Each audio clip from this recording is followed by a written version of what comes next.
All right, everybody. I feel like the stream is live. Everything is turned on, rocking and rolling, and we're ready to get started. My name is Mr. Bitter, and I am here to bring you guys the map of the month, number 7. Rounds of 6 and 3 and 2, or something like that. I don't know how it breaks down, but we're going to look at the first couple of games from this month's Map of the Month tournament. We'll be back on the 26th to wrap up the semifinals and the finals. And joining me today are, I like to call him the president of Map of the Month, Mr. iGrock. How you doing, Jack? I'm doing great, man. How about you? I am fantastic, and alongside you is my co-caster for the day, Mr. Tumba. Hello, Tumba Wumba. Hello, doing well as well, and I know you're doing good today, as you just said. So, looking forward to getting into some good games. Yeah, man, I'm super excited. Map of the Month, my favorite community project in the world right now.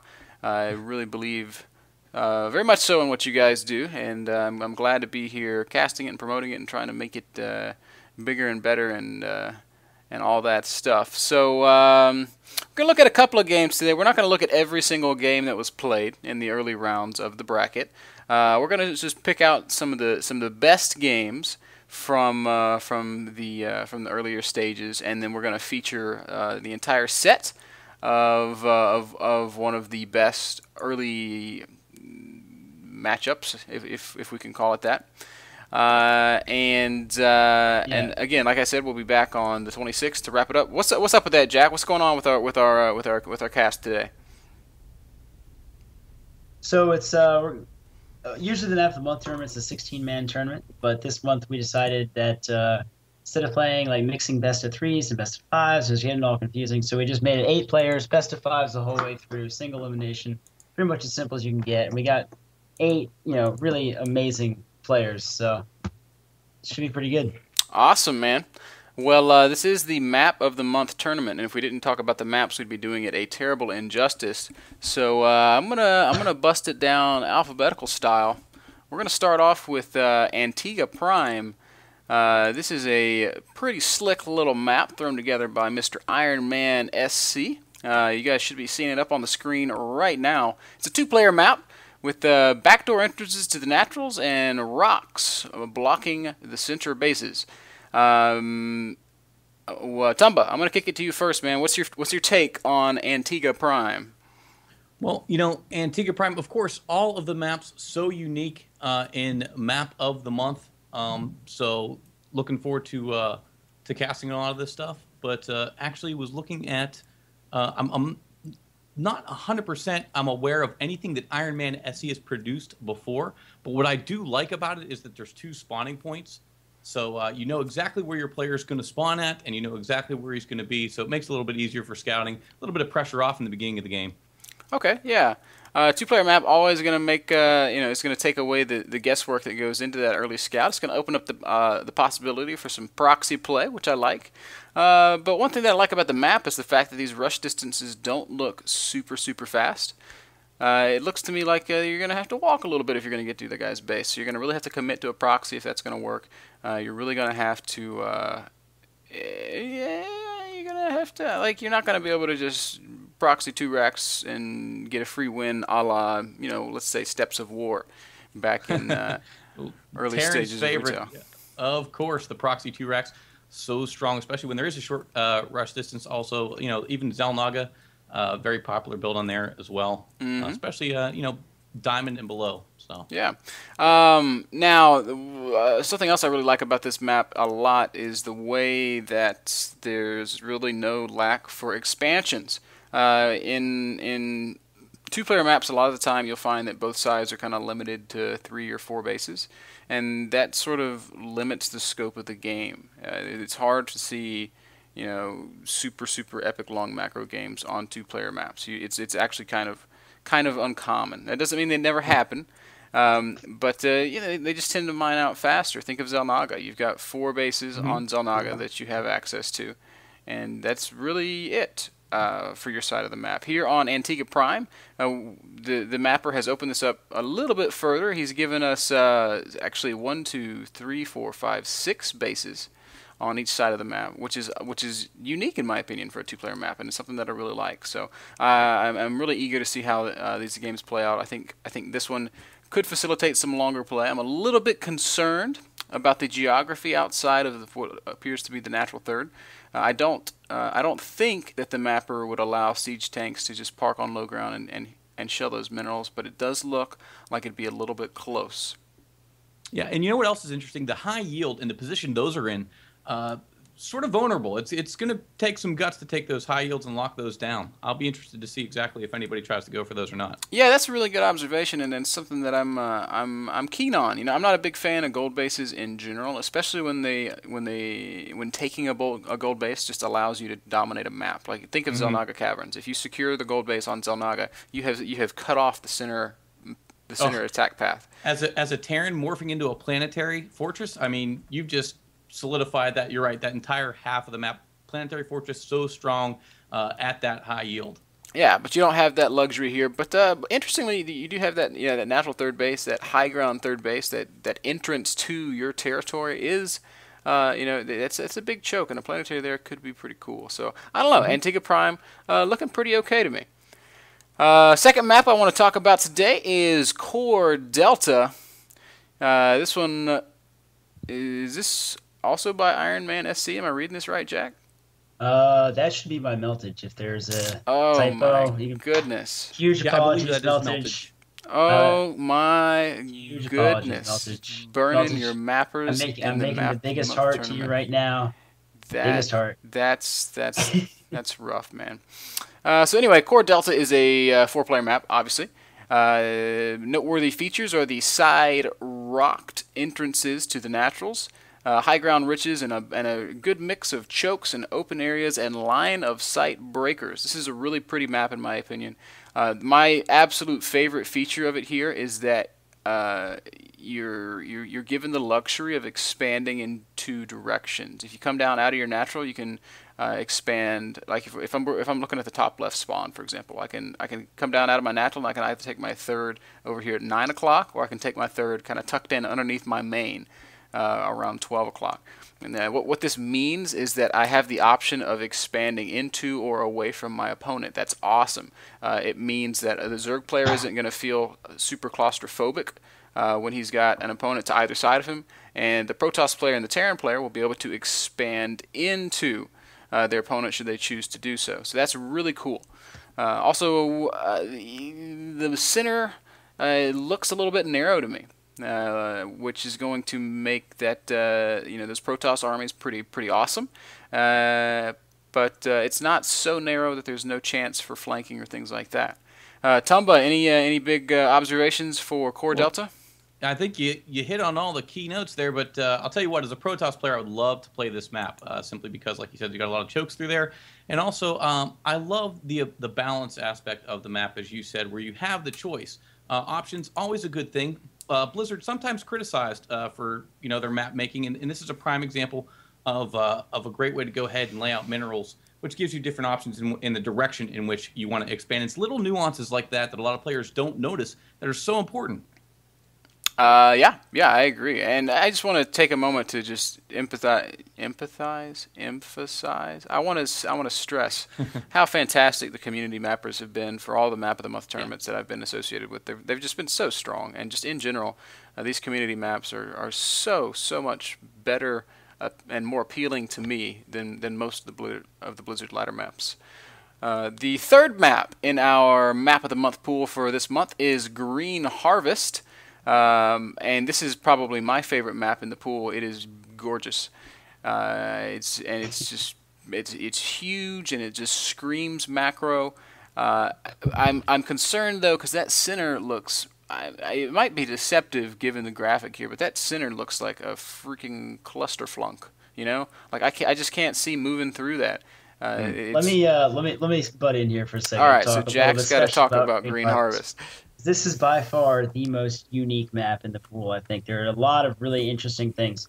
So you see down there or on the notes where it says the extra geysers on the little semi islands. Mm-hmm. Well, if you take a look at the overview picture, kind of if you go from main to natural and then up to the high ground third, there's this little bridge leads to a small island with what are called super high yield geysers. And these Hmm. are geysers that can only be taken after you knock down some destructible rocks to get to them, but then they return, and then they can only be long distance mined. But they return, I think it's 8 gas per trip or something like that. Also, the destructible rocks on this map have all been replaced by security fences.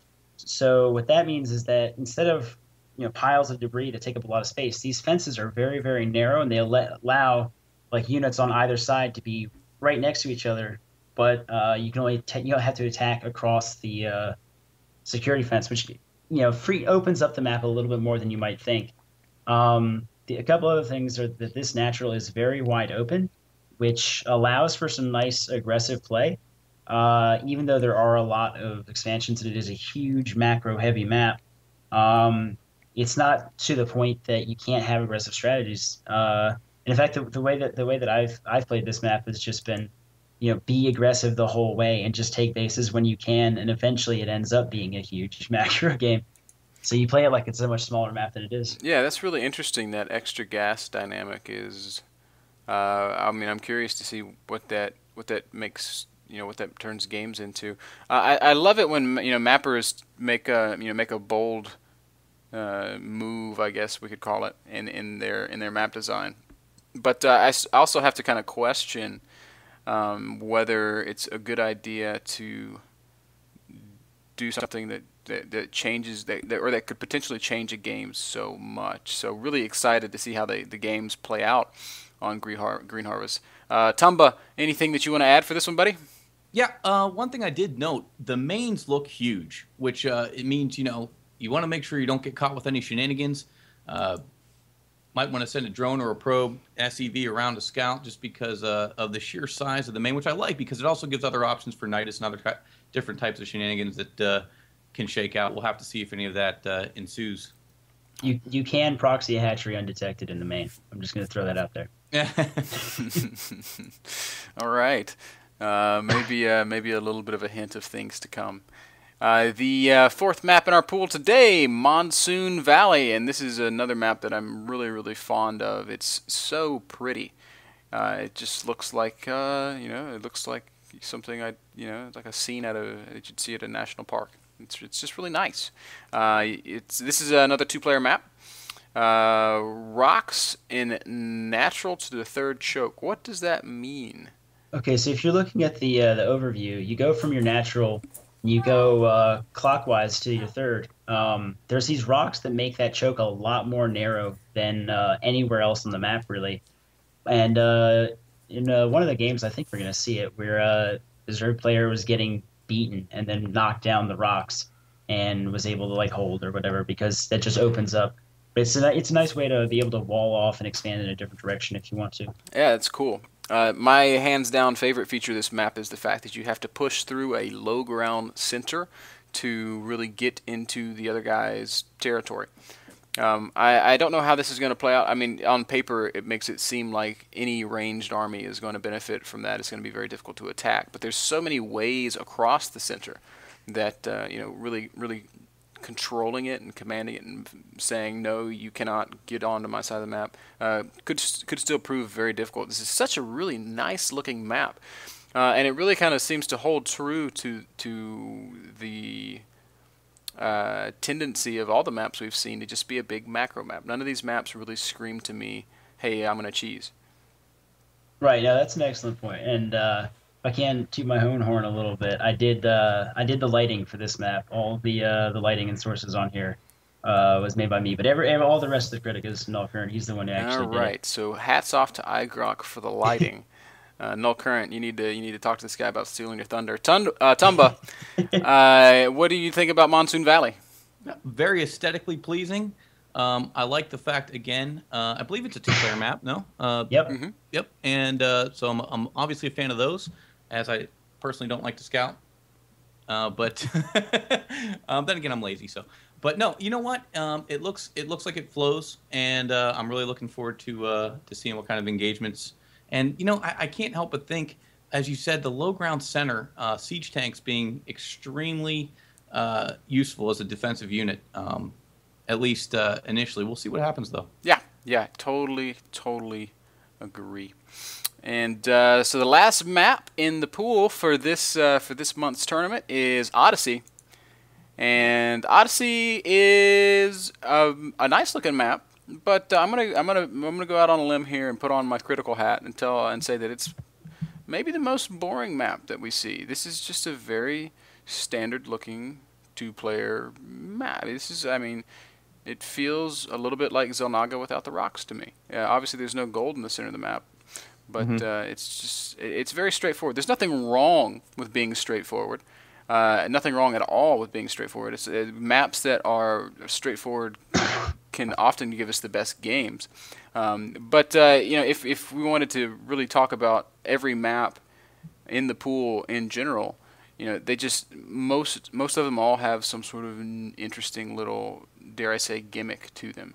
And Odyssey doesn't seem to have anything like that. It's just, hey, this is a normal StarCraft map. So one of the things that I pointed out on the little overlay here is the very clear expansion progression. That's a good thing. Straight attack pass, that's a good thing. And yeah, so I mean, I don't really know how much more we can really say about Odyssey beyond it's just looks pretty standard to me. You know what, though? The lighting is wonderful, but it's just not quite as good as Monsoon Valley. I don't know. That Monsoon Valley lighting a little OP there. Other than that, that's all I could really say about it myself. As far as Odyssey goes, I think the one thing that really kind of sets Odyssey apart is that on most other maps, even as you take your expansions, you still kind of use the same general attack paths. And in Odyssey, as you go along the expansion path, the pathway the direction that your units walk continues to change throughout the entire map. So as you start out, going main to main and then nat to nat, that kind of stays the same. But then as soon as you take the third, going third to third is a completely different path. Yeah. And then fourth to fourth. That's actually kind of cool. different. The more I look at it, it kind of plays out interestingly. You got like basically a big X there, right. Which is neat. Yeah, you know what? I have to note, though, as a Protoss player, it's key.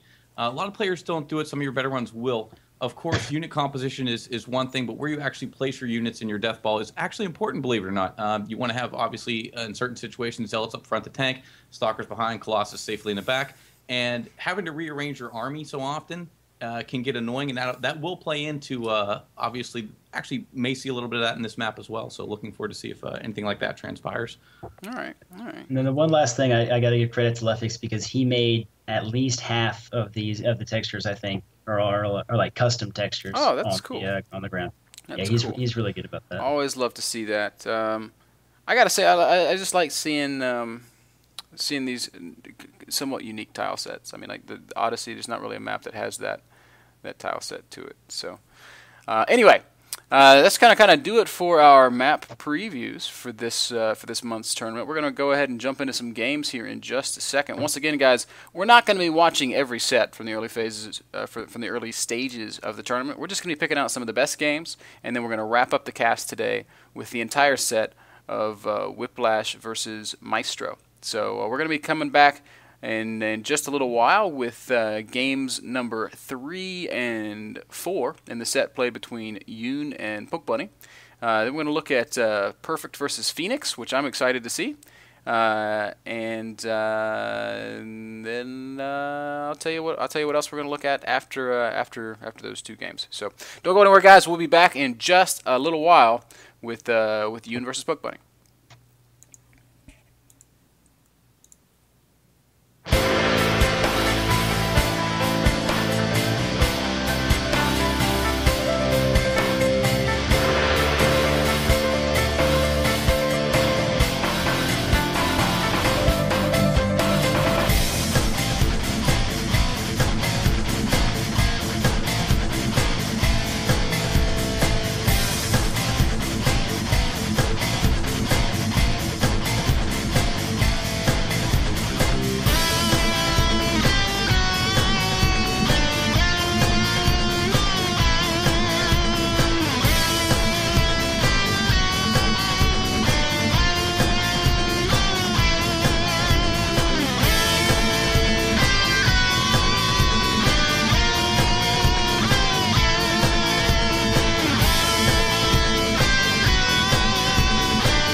right, guys, we're about ready to go with our first game of the day. Just for a little bit of context for everybody, this is actually game number 3 in the set played between Poke Bunny and Yoon, and the series is now tied 1-1.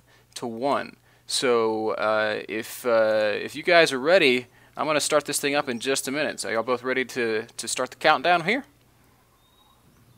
Tumba, Ready to roll. Jacko. Should be good, man. All right, guys, let's start it up in 3, 2, 1, and play. And up here in the top left-hand corner of Monsoon Valley is the purple Terran player, Gosu Poke Bunny.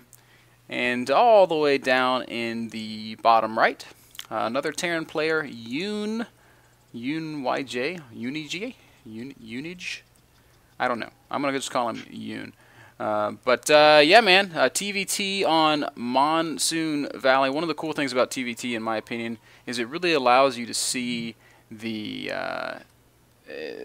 lets you see how a map plays out because it's such a positional matchup. So players are really forced to take advantage of and what is the word I'm looking for? Exploit. They're really forced to exploit the terrain on a map because siege tanks are such a critical killer unit. Nope, for sure. And as you said, the low ground center should make for some interesting siege tank play. TVT also, it's probably my favorite mirror matchup because I feel like it's the most dynamic that you're going to get to see. It's more of a chess game, if you will, than the other mirror matchups. I know a lot of high-level Zergs I've talked to, a lot of pro Zergs actually can't stand ZVZ. Of course, PvP has been a little bit of a state of flux lately, but 4-gate still rules the day kind of thing there, and TVT offers a lot more different builds and different ways to go. Yeah, TVT is probably the most, I'm going to call it fleshed out of the mirrors. But, I wouldn't say that, it's necessarily any more skillful than the other mirrors. I think every one of the mirror matchups has really developed and come into its own here of late. Mm-hmm. But in terms of just TVT and how it plays out, it looks like both these guys are playing pretty similar openings here, going with the 1 gas, 1 racks stuff. Poke Bunny's racks just a little bit later. Just a little bit earlier. And as a result of that, he's going to have that faster orbital, and he's going to be able to start teching a little bit quicker. Kind of curious to see what he's going to throw down. I expect to see him go with some kind of factory tech, but I'm wrong. There's a factory for Yoon heading down right now. Let's just throwing that down as we see exactly where these players are going to go. But yeah, I will be interested to see, though. I know that Poke Bunny is a younger player, if I'm not mistaken. I want to say, I could be wrong here, but I want to say early teens. Yeah, Poke's 15. He's a total Nerd Boss champion. For sure. But he's awesome, and I love the guy. And he's actually opted for what's going to end up being what looks like a Reaper Expand, which is a great build in my opinion. I think his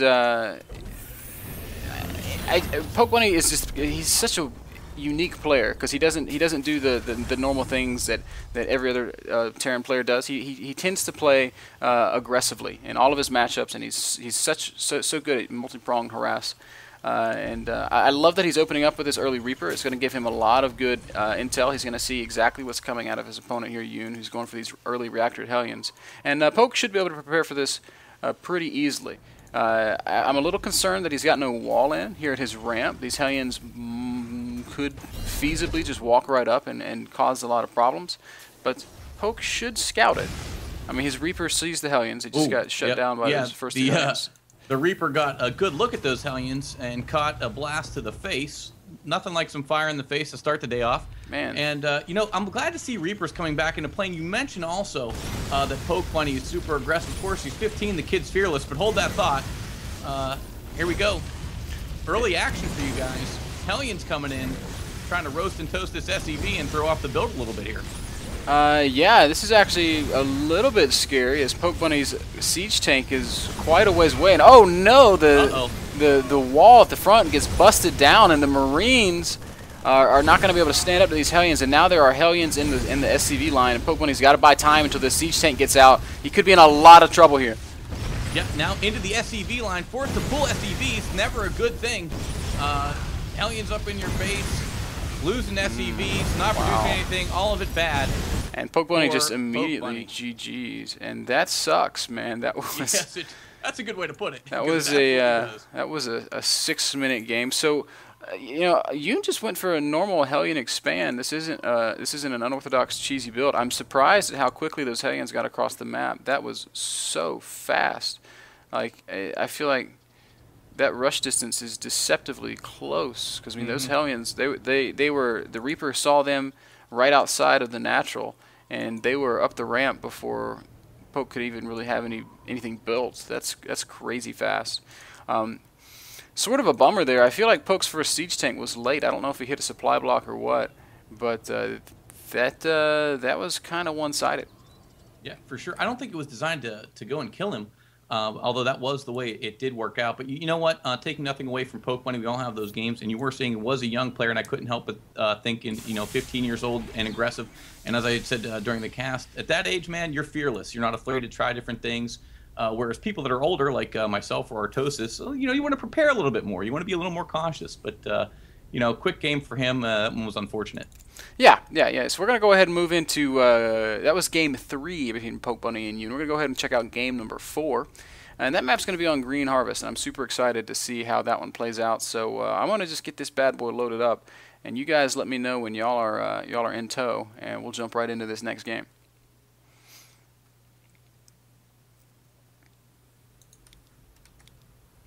One thing I do want to say about Poke Bunny, I mean, you can call him young and fearless and whatever else, but he's a super excellent solid player, and while he might have a tendency to play aggressively, he's so smart and so calculated, and he's just such a sharp kid, man. Like there's few guys that I can think of that are his age that are just as well calculated.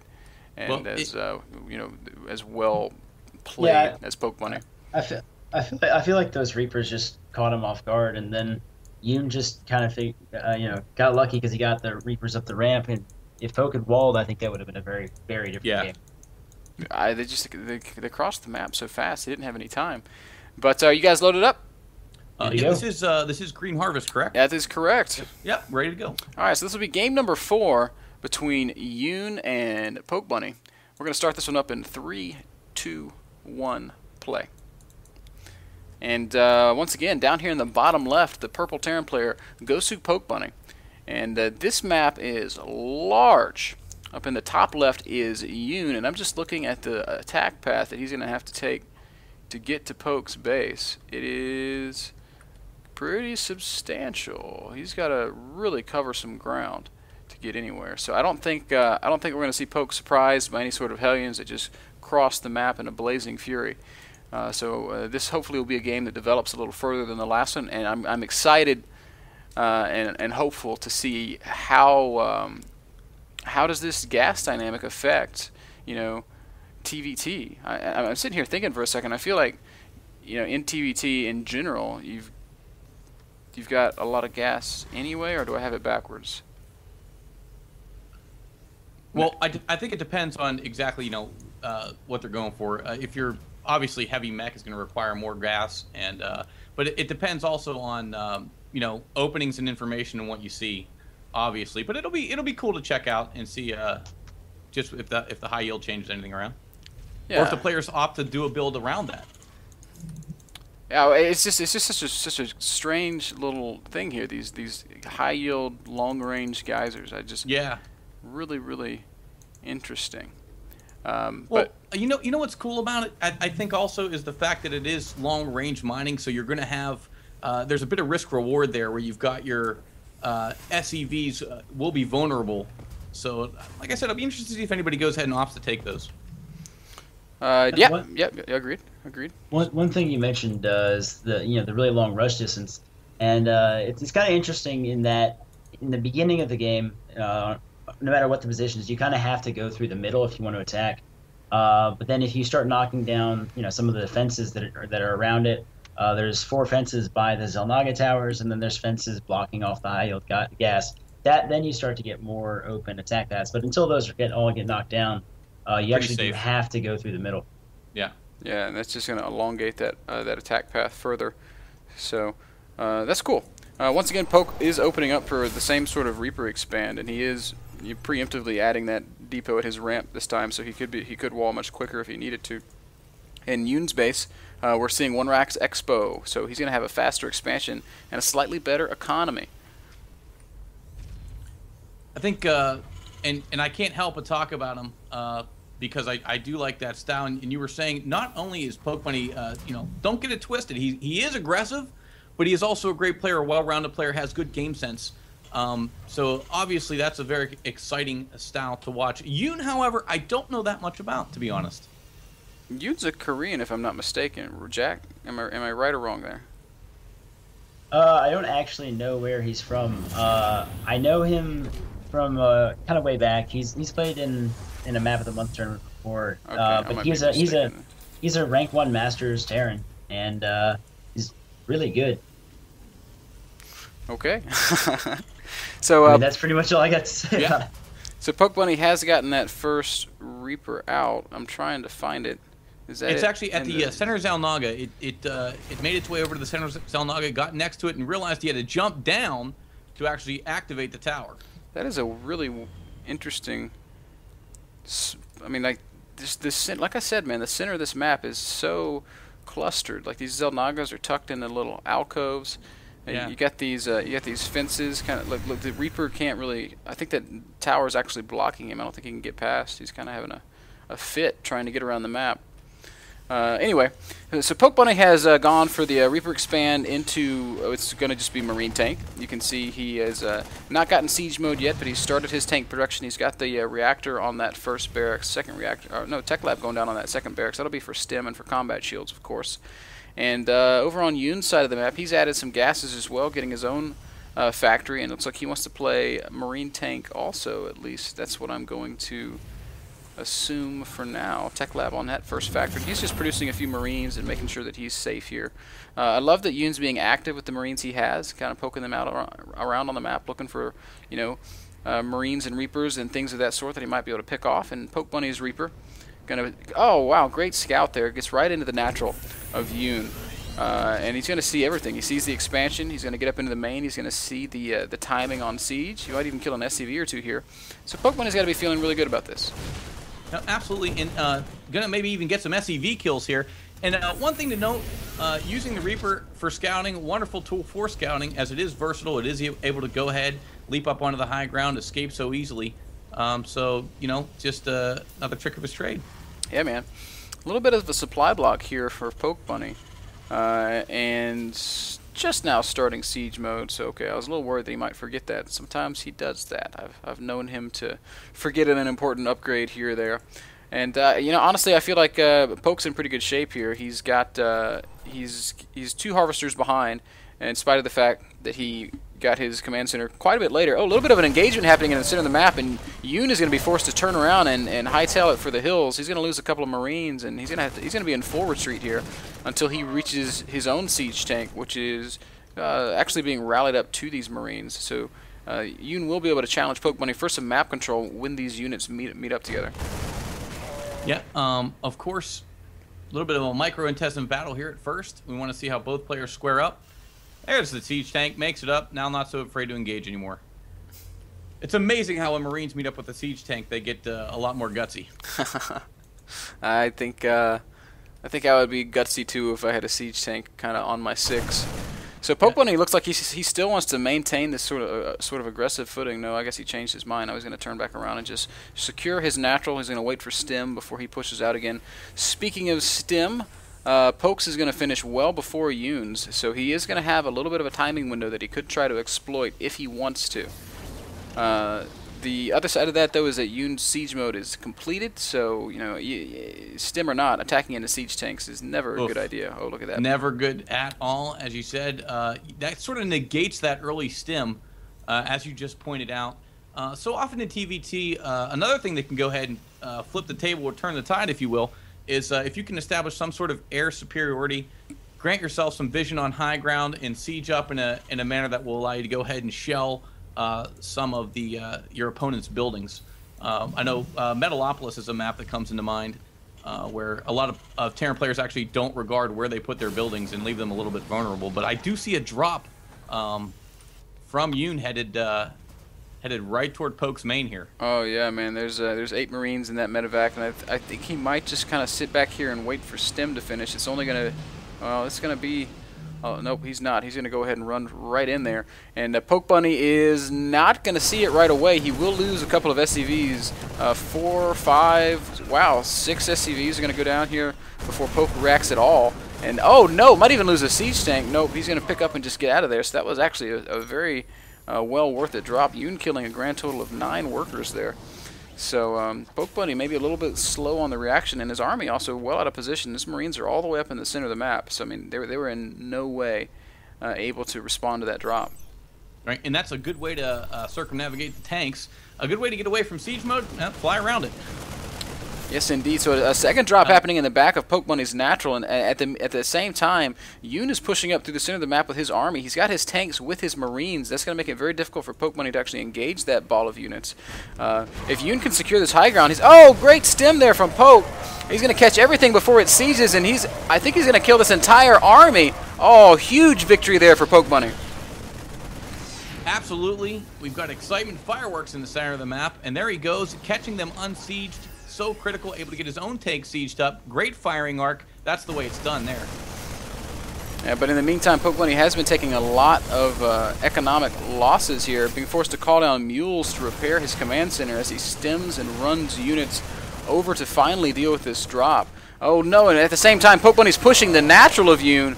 So, wow, a lot of action happening on the map right now. Yoon being forced to pull SCVs to defend against these siege tanks. That's never a fight that you want to have. SCVs versus tanks does not actually favor the SCV, believe it or not. But Yoon does have enough units coming out of his production facilities to finally clean up that attack.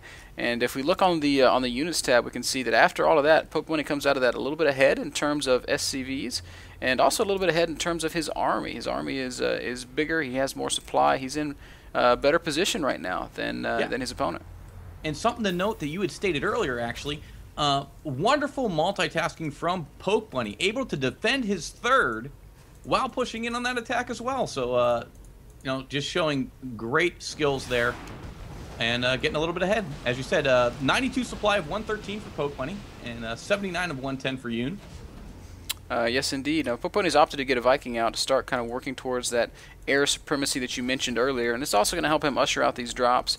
I'm eager to see how, whether or not he continues to pump Vikings. It looks like he's kind of transitioned into some medevac production for the time being, but the Vikings are very important to maintaining control of the skies, and especially here in recent history, we're seeing TVT sort of flux a little bit back towards the kind of Viking tank heavy style that was so popular earlier on in the early stages of StarCraft 2 retail. Of course, and we've got a bit of a curious medevac over here. Yoon taking the long way home, if you will. Going to make sure that it doesn't get intercepted or spotted at all. Yeah, and yeah, you're right. Little drop coming down the right side of the map as Poke Bunny is going to be pushing through the center. I'm a little worried for Poke here. He's not going to have any units in position to deal with this drop. He's got a few guys in his natural, but I think he's going to lose a few more SCVs if Yoon stays on top of his Marine control here. Meanwhile, Poke has sieged up outside of Yoon's natural. This is going to be a difficult position for Yoon to kind of push in on because Poke does have high ground here, and he's got Yoon doesn't really have anything to deny vision to that. Look at that Poke Bunny even bringing up the Viking to pick away at the medevacs of Yoon. Meanwhile, Yoon has unloaded this drop at Poke Bunny's third, but for the time being, he seems to have forgotten about it. They're just sitting forgotten. There's the stem. Now they're going to run in and pick off a couple more workers. And man, Yoon is just he's being so effective with his drop harass this game. It's really, really, it's kind of what's keeping him in this game. No, absolutely. Going ahead and going for some of that economic damage at the third of Poke Bunny. So as Poke Bunny responds to the drop, Yoon pushes on his army outside of the natural and just smashes it. So Yoon playing so well here. Now Poke Bunny is in a lot of trouble. He's only got 2 siege tanks to the 7 of his opponent, 15 Marines to 27. Yoon could do a huge amount of damage with this push right here. No, absolutely. As you saw, he got the better of that engagement and sort of turning the tide a little bit in his favor now. Such a seesaw battle back and forth. We're going to have to see Scan going down. Coming into the siege tanks.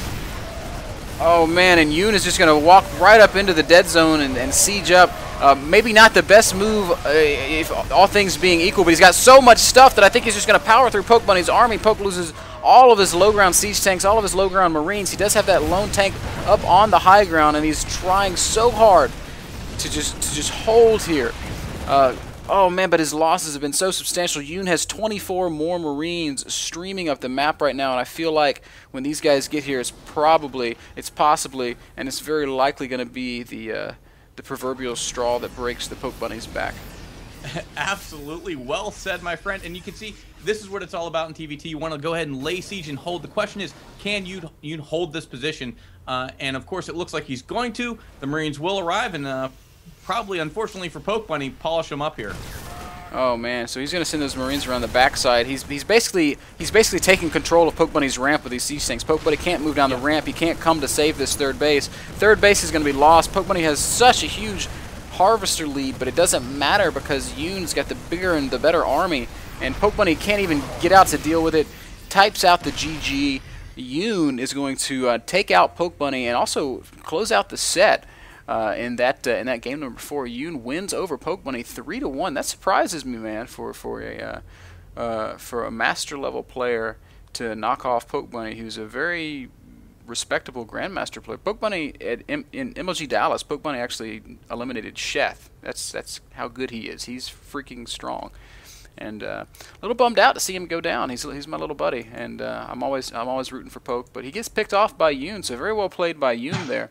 And that's gonna kind of advance him on into the later stages of the tournament. Guys, don't go anywhere. We're gonna be back in just a minute with our next set. We're gonna be watching a couple games of Phoenixes. So don't go anywhere. We'll be back in just a minute.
Alright, man, that was a really fun song, and it's nice and epic sounding. But guys, we got to get back into some StarCraft action. We're going to be looking at, this is actually going to be game number 4 between Rain Phoenix and Rain Perfect teammates.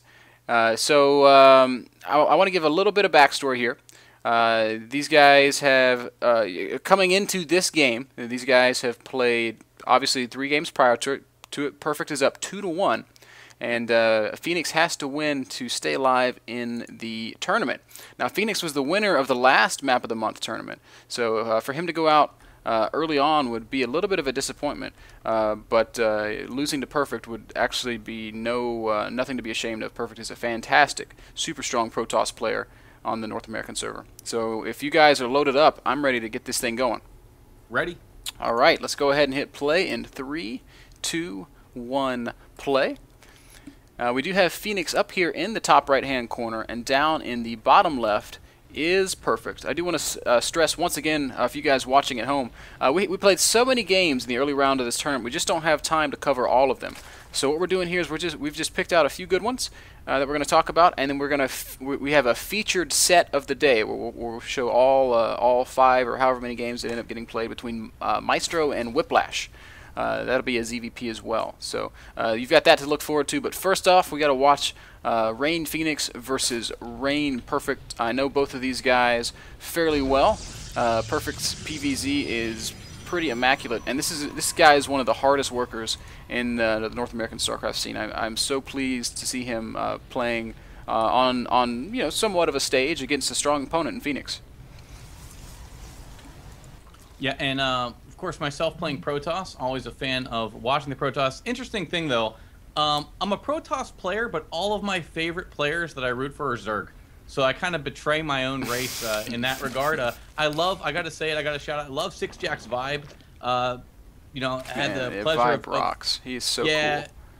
I produced a tournament, a little ASC Weekly mini tournament with DDE, Destiny, but you know what? And Cruncher was there as well. But the big guy for me was Vibe. And when I got the okay from him that he'd do it, I was so ecstatic. Wonderful player to watch. One of my favorite Zergs, as well, of course, Idra, another great Zerg. But yeah. So I kind of betray my race in that regard. That's okay, man. You're betraying it for some of the coolest players in the game. Vibe is awesome, man. I love that guy. He is so fast and just so killer good. Uber APM, but he puts it to use. It's not like he's just spamming. That's right, man. Anyway, to the game at hand, we've got Phoenix opening up with a 14 gas, 14 spawning pool. I'm going to go ahead and say this. Phoenix, right now, he's my favorite Zerg player in the world because he plays such a unique style of ZVT and ZVP that's very often super Zergling-centric, and it's just so harassy and so mobile and so fast, and it's so hard for Protoss players to deal with because the Zerg can literally be everywhere on the map at once. So I'm really eager to see, first of all, if Phoenix stays true to that style, and second of all, if Perfect has something prepared that can deal with it. Yeah, and it's key as a Protoss. You cannot let the Zerg to his own vices because in a blink of an eye, he can be maxed with a roaring economy behind him. And the ability to go ahead and throw away an army and simply remax can be too tough to deal with. So I think the goal is not just to, so many people hear, oh, Protoss has to turtle up to 3 base. Yeah, that's true. You want to turtle to 3 base, no doubt. 3 base Protoss can be very hard to deal with. But at the same time, you have to make sure you're going to go ahead and inflict some indirect damage, if you will. You want to go ahead and posture, force the Zerg to make some units and not just drone up. Yes, I do agree completely. An unchecked Zerg is a scary thing for anybody. Just as, an unchecked Protoss player is a scary thing for Zerg. So I mean, it goes both ways a little bit there, but I do agree 100% with what you're saying. If Protoss just sits back and never applies any pressure to Zerg, Protoss is going to lose because Zerg's going to make 75 drones and then 900 roaches and lings and infestors, and it's just going to be all she wrote. So we can see here that Phoenix has made a few early lings. He's just spreading them out across the map to get some good vision. Hasn't really scouted the front here of Perfect's base, but Perfect isn't doing anything. Ooh, I take it back. I was going to say Perfect isn't doing anything too wonky, but he's got a very, very early Twilight Council, and I have to feel like this is for DTs. Yeah, of course, DTs, a wonderful unit. We see a lot of this becoming more and more popular with Protoss. I know Firebat Hero, Sagacity's Firebat Hero is a player in particular, a wonderful use of DTs. And they don't necessarily have to inflict damage to go ahead and assume, not sure the word I'm looking for here, but in other words, they don't have to inflict damage to go ahead and pay for themselves because they give you such great map control. Yeah, it's kind of like a DT expand, if you will. Now, the cool thing about this kind of a build is if Zerg doesn't respond correctly, if Zerg doesn't have detection, Zerg just dies. So you have the capacity to just win games outright. But as you said, if you deal 0 damage, you're not dead. Now, Perfect is taking a stance that would make him dead if he does 0 damage because he's 4-gating along with these DTs. So yes. He's got no intention of expanding, it looks to me. But we'll see. Meanwhile, Phoenix has not been very aggressive with his scouting. He's been very, very passive. He really needs to be constantly at the front of the Protoss base here, keeping track of the sentry count. Because if you see just 2 sentries, that's a huge tell that you know that gas is going somewhere. And Yes. you know, if Protoss is spinning that gas on anything else, it's either Stargate or DTs. He's not going to go one base robo. That's bad. You know, so the answer to both of the possibilities here would be to get a couple spore crawlers and some extra queens. But that's not what Phoenix is doing because he's just not scouting well enough. No, and he does. Perfect is able to get this proxy pylon down, which does not get discovered by the Lings as they sort of run by, but doing his best to get a full scout of the base. As you said, though, sort of doing a sentry expand, wanted to fake him out a little bit. Yeah, Phoenix saw that sentry count just in, and as soon as he did, he threw down the Evo chamber, but it's just too late. DT's already in his base, and wow, look at that whole position on the ramp, trying to kind of stay alive as long as he can, but he's going to lose all the drones in his natural. Lair is nowhere close to completion, so basically these DTs are just going to march up the ramp and murder everything. But you know what? Even if Perfect gets some detection up in his base, there's a 4-gate coming behind this. Phoenix is in a ton of trouble here. Yeah, and great force fields going down. You can see those sentries. But, you know, DTs, this many Zealots, definitely going to play hell right now for Phoenix. Yeah, Phoenix is not going to be able to hold this. I mean, this one's over here, guys. So Perfect with a really kind of unorthodox DT into 4-gate. Really crazy build, but man, he's sure making it work. Phoenix finally able to fall back to a Spore Crawler for some detection, and he's going to kill, you know, he's not even going to kill a DT. Is Perfect on top of that micro, turns those first 2 DTs into an Archon immediately. And he's just going to clean up the base here of Phoenix. This is going to leave Phoenix with a little bit of a bitter taste in his mouth as he drops the GG. And he's going to go out of this tournament getting 3-1'd by Perfect. That's really impressive to me. Phoenix is a super high caliber player, and Perfect really had his number here today. I want to talk just for a minute about how Phoenix went wrong here. You know, like we said, you've got to be constantly scouting Protoss. You cannot be in the dark. You've got to keep track of his sentry count. You've got to see what units he's warping in. Is he warping in Zealots? Does he have, you know, less than 5 sentries? He's doing something with that gas. You have to respond to that. Phoenix did the right thing as soon as he scouted the sentries. He said, "Oh shoot," and he threw down an evolution chamber, but it was way too late, and he just got kind of raffle stomped for it. So Perfect actually knocking Phoenix out of this tournament, and you know, hats off to him as a kind of a result of that, and as a tribute to his fine play. We're going to jump right into another game played by Perfect, and that'll be between him and DDE, which would have been in the second round of the tournament. And then after that game, guys, we'll jump right into our featured matchup, which will be Whiplash versus Maestro. So guys, don't go anywhere. We'll be back with our next game in just a few short minutes.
Man, love my F-Zero tracks.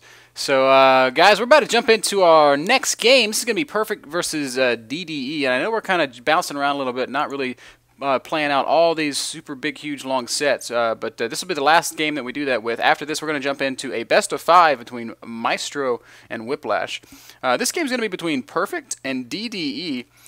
Fun little bit of trivia for you. DDE was beaten by Phoenix in the finals of the last Map of the Month tournament. So Perfect just knocked out Phoenix. By Nerd Logic, he should be able to knock out DDE in turn, but we'll see how that actually goes. You guys all loaded up, ready to rock? Ready to rock. All right, let's play it in 3, 2, 1, play. And down here, bottom left, is our Protoss player, Perfect, spawning in the green. And up in the very top right-hand corner of Core Delta is Sixjax, DDE, super strong Terran player who always does well in the Map of the Month tournaments. Now, I want to preface this by saying this is Game 3 between Perfect and DDE, and right now Perfect is down 0-2, so he's got to make something happen here if he's gonna stay alive in the tournament. Absolutely, and I've had the pleasure of casting a couple show matches here recently with DDE, and DDE just so sharp lately. You want to talk about a guy that can multitask? This guy has the ability to go ahead, multiple drops, multiple locations, and macro behind it. Very solid professional player. Yeah, he's great. I actually played him in a King in the Hill a couple of weeks ago, and he smashed me so hard. I was quite sad, but that's almost to be expected from a player of his caliber. He is excellent, top tier. I can't wait to see him at MLG Anaheim. I hope to see him go far, and I hope to see him go far in this tournament. But if I had to pick a favorite here, I would be picking Perfect because he's my bro, man, former VT teammate of mine. And we see 2 gas down now for Perfect. So we're going to have to see exactly what he transitions into, but a lot of times that second gas that early is sort of indicative that he's not going to go for any kind of 4-gate. I know I feel like myself, you got to be a mile ahead of me here, bro. Oh, I do apologize. Where are you in the replay? Actually, 3 minutes, 20 seconds. I am also at 3 minutes and 25 seconds right now. Okay, right. I do apologize, but anyway, you will see a second gas coming down. I can't tell the future, but that is what's going to happen. Yeah. So Perfect has opted for a quick 2 gas, a single gateway, and a cybercore. So, like you said, impossible to tell the future, but this is sort of pretty standard Protoss stuff. Probably going to go anywhere between 1 and 3 gate expand. Against, it looks like DDE is going with the standard 2 racks expansion opening himself. So I feel like both these players are showing a tendency towards macro. Absolutely, and as we were alluding to earlier when we were talking about the maps, 2 racks expand such a good build, especially versus Protoss. If there's a short rush distance, you can even get down, apply some pressure, and maybe even break the Protoss, depending on how much you want to commit to it. Obviously, you don't have to commit that much to go ahead and get you just want to buy time to get your expansion up, get your economy rolling. Yeah, and apply pressure is exactly what DDE is going to do here, and I really like this decision. He's got that command center going up in his natural. He's just going to send a few Marines forward here, and if for whatever reason Perfect is underprepared for this, he could be in a lot of trouble. Look at this, Perfect once again going for the very fast Twilight Council. He's got a lot of gas saved up, so it looks like he might be going DTs once again. This looks like the exact same build he did against Phoenix. We'll see what he does when the 250 gas mark hits, and 250 gas, Dark Shrine going down right now. Yep. So we're gonna see another DT play here out of Perfect. It looks like he's really kind of favoring this style. I gotta feel like this is not the best choice given what he's playing against. He's gonna have a Terran opponent with 2 orbitals, a significant macro lead, a much larger army, many more SCVs. He basically has to win with these DTs if he's going to win this game at all. No, absolutely. And, of course, DTs, that's a tech you're going to want to hide. The second the jig is up, they become much less effective. And we're gonna have to see if he can use them to the best of his ability. Yeah, he's got another force field here on these sentries, so he should be able to continue to hold. He's going to start warping in some units now, and this will force DDE to turn around and go home, and DDE is in fact turning around and going home, but he should be feeling very confident. DDE's expansion is secured. He knows that that Perfect is not expanding basically. And critically, he saw the sentry count. He knows how many sentries Perfect has, so if he's being really smart about it, he's going to be getting detection. There's the eBay going down right away. So I feel like it's going to be extremely difficult for Perfect to win the game with this next push. Absolutely, and he does have his proxy pylon down, in position, ready to warp in, and we're going to see what happens. Yep, DTs are going to come up. There is not enough energy for a scan, though, critically. 45 energy on the orbital in the main. DTs are being...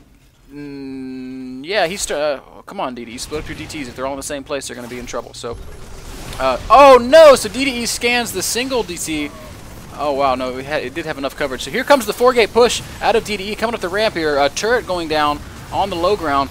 There is another scan coming in about 5 seconds here for DDE.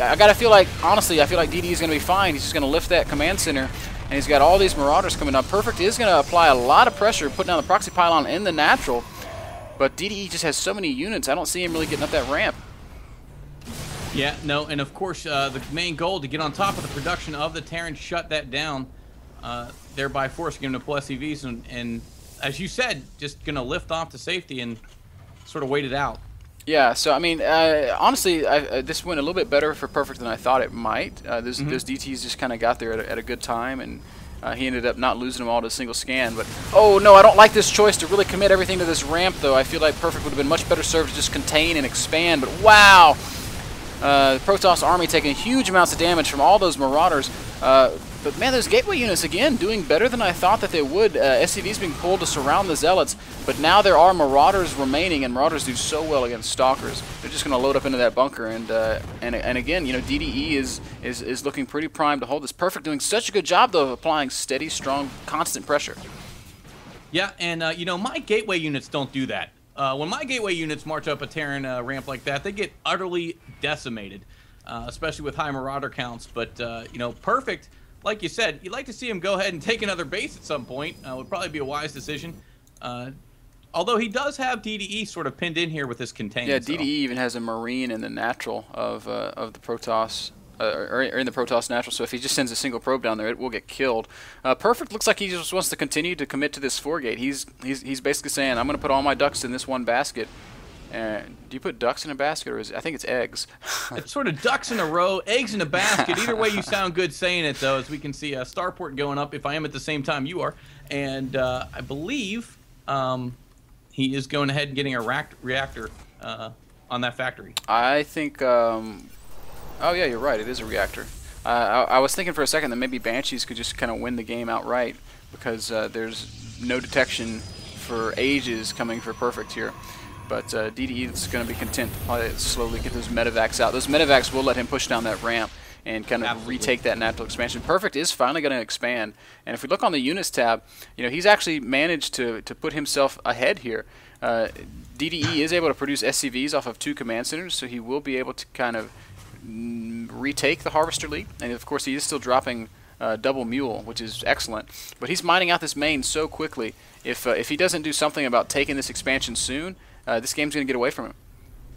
Yeah, and that is the flip side of the coin. Of course, Mule's great at mining, but also you will mine out faster, quite obviously.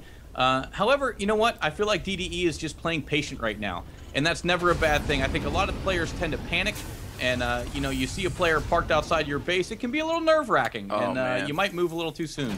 So the entire army of Perfect is just kind of chilling out in the natural of DDE, and DDE's like, that's cool, I'm just going to load up 2 medevacs with 16 Marines and go see what you got in your natural. And I feel like this is going to be just brutally, deathly effective. Perfect has nothing around the map to spot. He's got no idea this drop is coming. He's going to be caught with his pants around his ankles. That's never a good place for your pants to be when you're getting caught doing anything. So, but I think you're right. This is going to be a highly effective drop, and Perfect could be in a lot of trouble here. Yeah, I expect him. He's probably going to just counterattack as soon as the drop lands, and DDE looks like he's expecting that. He's even added a second bunker. Here comes the drop, unloading into the natural. Perfect stem is actually completed. 16 stem Marines will make such short work of a probe line, and even shorter work of a nexus. Here we go. All those probes going to get absolutely wrecked. They're just going straight across the map. I really expect to see Perfect counter here. The Nexus in the natural is going to immediately fall. Perfect is still being patient, though, biding his time. And looks like he's not... Oh, look at that Void Ray coming up. So waiting for the Void Ray. He's going to let that charge up. Oh, Marines focusing the Void Ray, though. A nice force field goes down, but that Void Ray took so much damage there. Perfect just doing what he can to position his army and try to sort of come up with some means to break this ramp. And he's really committing so much to break this ramp. Even a Raven out for DD. He doesn't want to let any DTs kind of change things. All the Zealots are gone now. Only Stalkers and Sentries remain. So DDE is just, like you said, playing so patient, playing so solid. Look at this. Now Marines into the main of Perfect. He's going to take out the pylon power and the gateways. No more units for Perfect, so now he's basically got to win the game with what he has. Nexus going down as well without enough money to rebuild it. So Perfect, if you're going to do anything, you've got to do it now. Yeah, that's going to be about all she wrote, I think. Once your production shuts down for any racer in trouble. But he did have great micro with that Void Ray, able to keep it alive. I just, you know, like you said, he committed to breaking that front ramp, and here he goes, going to try to bust that bunker. But just getting utterly decimated back at home. Yep, try as he might, he just doesn't have the forces to answer this Terran army that's almost doubling his supply. Perfect has not rebuilt his base. Perfect runs up the ramp. Perfect GG's. And 6 Jacks, DDE is going to win that game and the series. Going to 3-0 Perfect. And that's going to put him very deep into the brackets. I'm going to just take a second to cheat and peek. Yeah, so that's going to put DDE into... Oh, wow. Him knocking out Perfect there actually qualifies him for the final. That's awesome. So we will see a final with DDE on the 26th when we come back to cover those games. But before we do that, we're going to take a 5-minute break, and we're going to load up a huge best-of-5 set between Maestro and Whiplash, and I'm told these games are absolutely epic, so I can't wait to cast them. These will be the featured games of the day, so don't go anywhere, guys. The fun stuff is just about to start.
Alright guys, I'm back, and I'm very excited to be bringing you guys our featured matchup for today, the featured best of 5 between Maestro and Whiplash.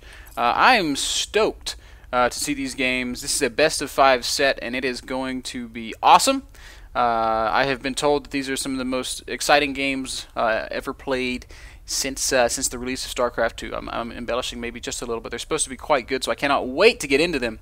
And our first one is going to be on the map Odyssey, if I'm not mistaken. Yeah? Odyssey.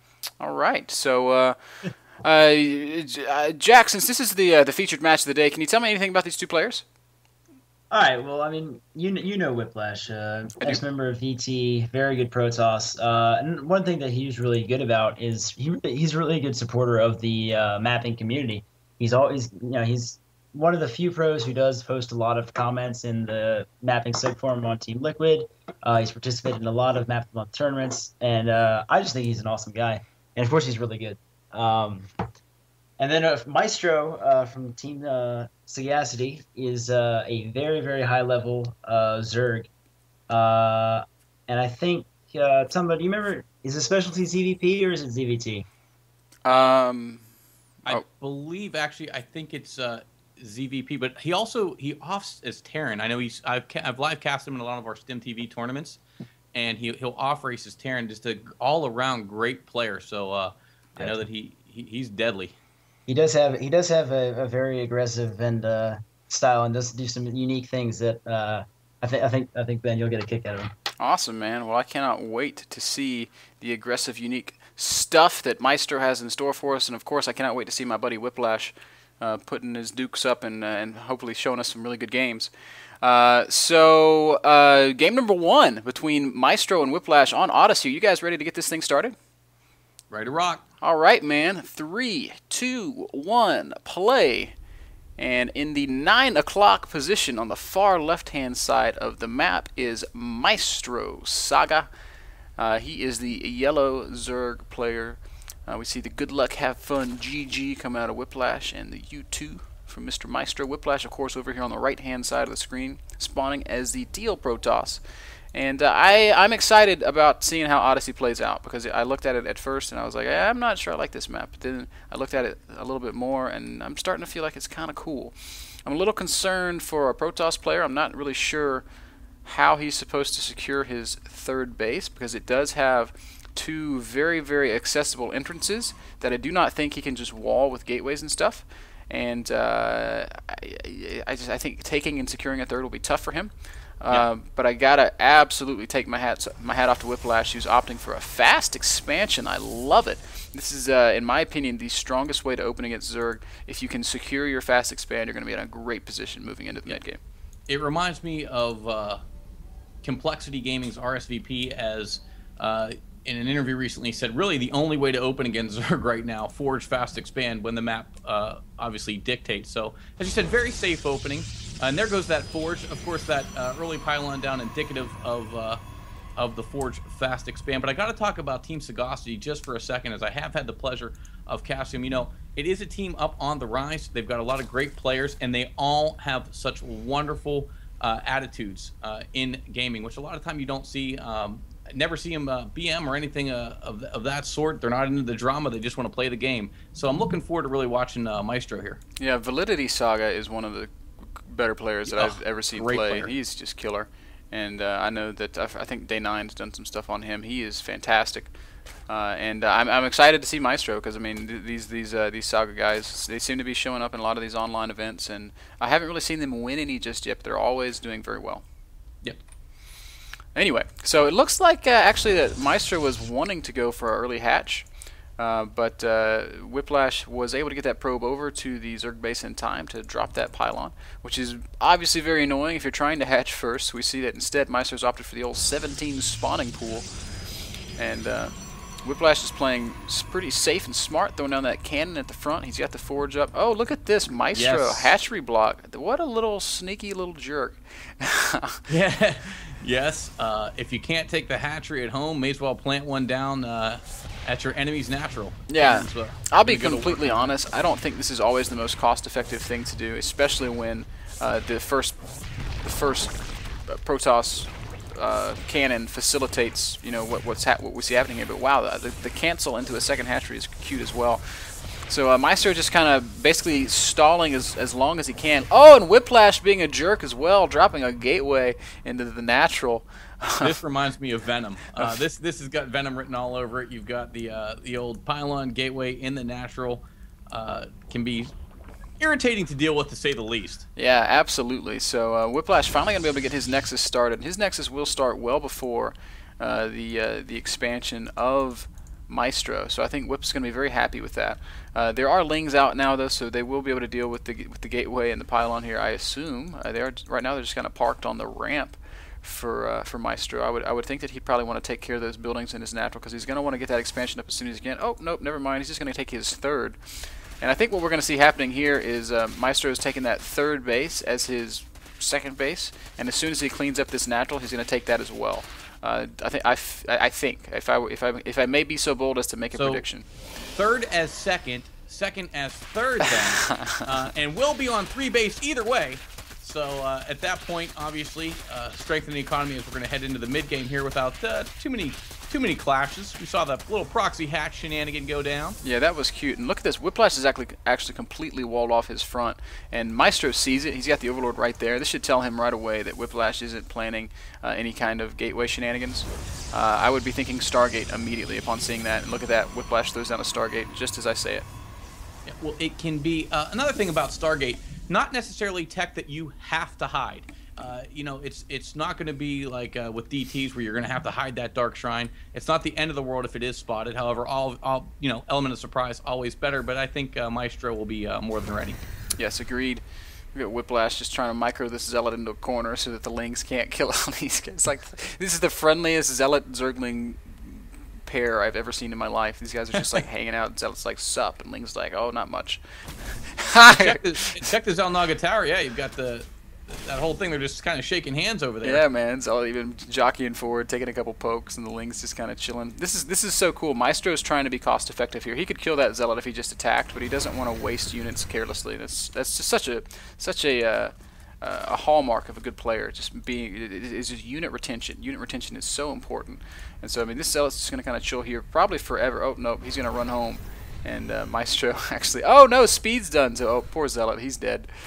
Whiplash, of course, is going to be kicking himself immediately for that little blunder. Oh no, he's going to work himself into a corner here. Whiplash as well, being very cute with his micro and doing a good job of retaining units as best he can. But with that Zealot being cleaned up, Whip's going to lose all of his map vision, all of his map control. This is the Zerg's game now to kind of lose, in my opinion, because he's got 3 bases secured. He has to. I mean, I would think that he has to be expecting Stargate, given the way that Whip's fully walled himself in here. Absolutely, and as you say that, Void Ray on the way, obviously. Now, ideally, you want to get this Void Ray out to deny the third, which essentially is already up in the second, or in the natural, I should say.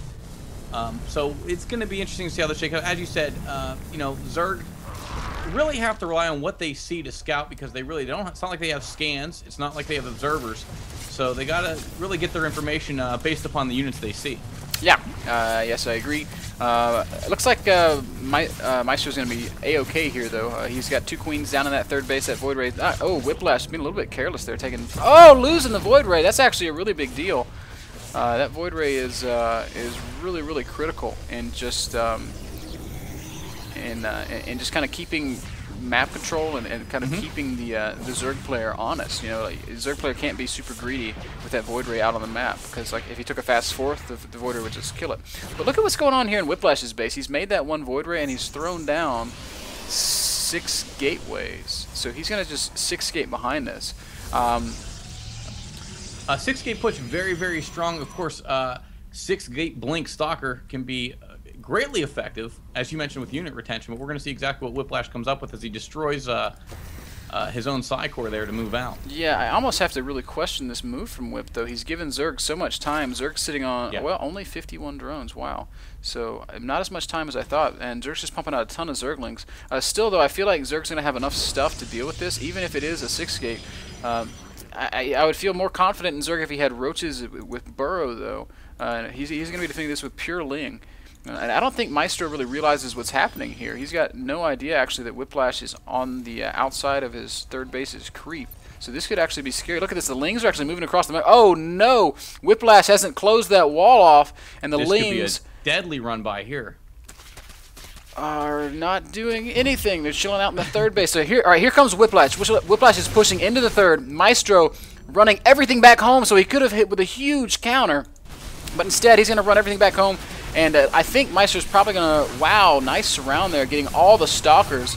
But with these extra lings, yeah, look at this, man. This is why, Stargate into 6-gate is not the best, because you lose all that time. What is the strength of 6-gate? The strength of 6-gate is the timing. It comes at a time when Zerg wants to be droning.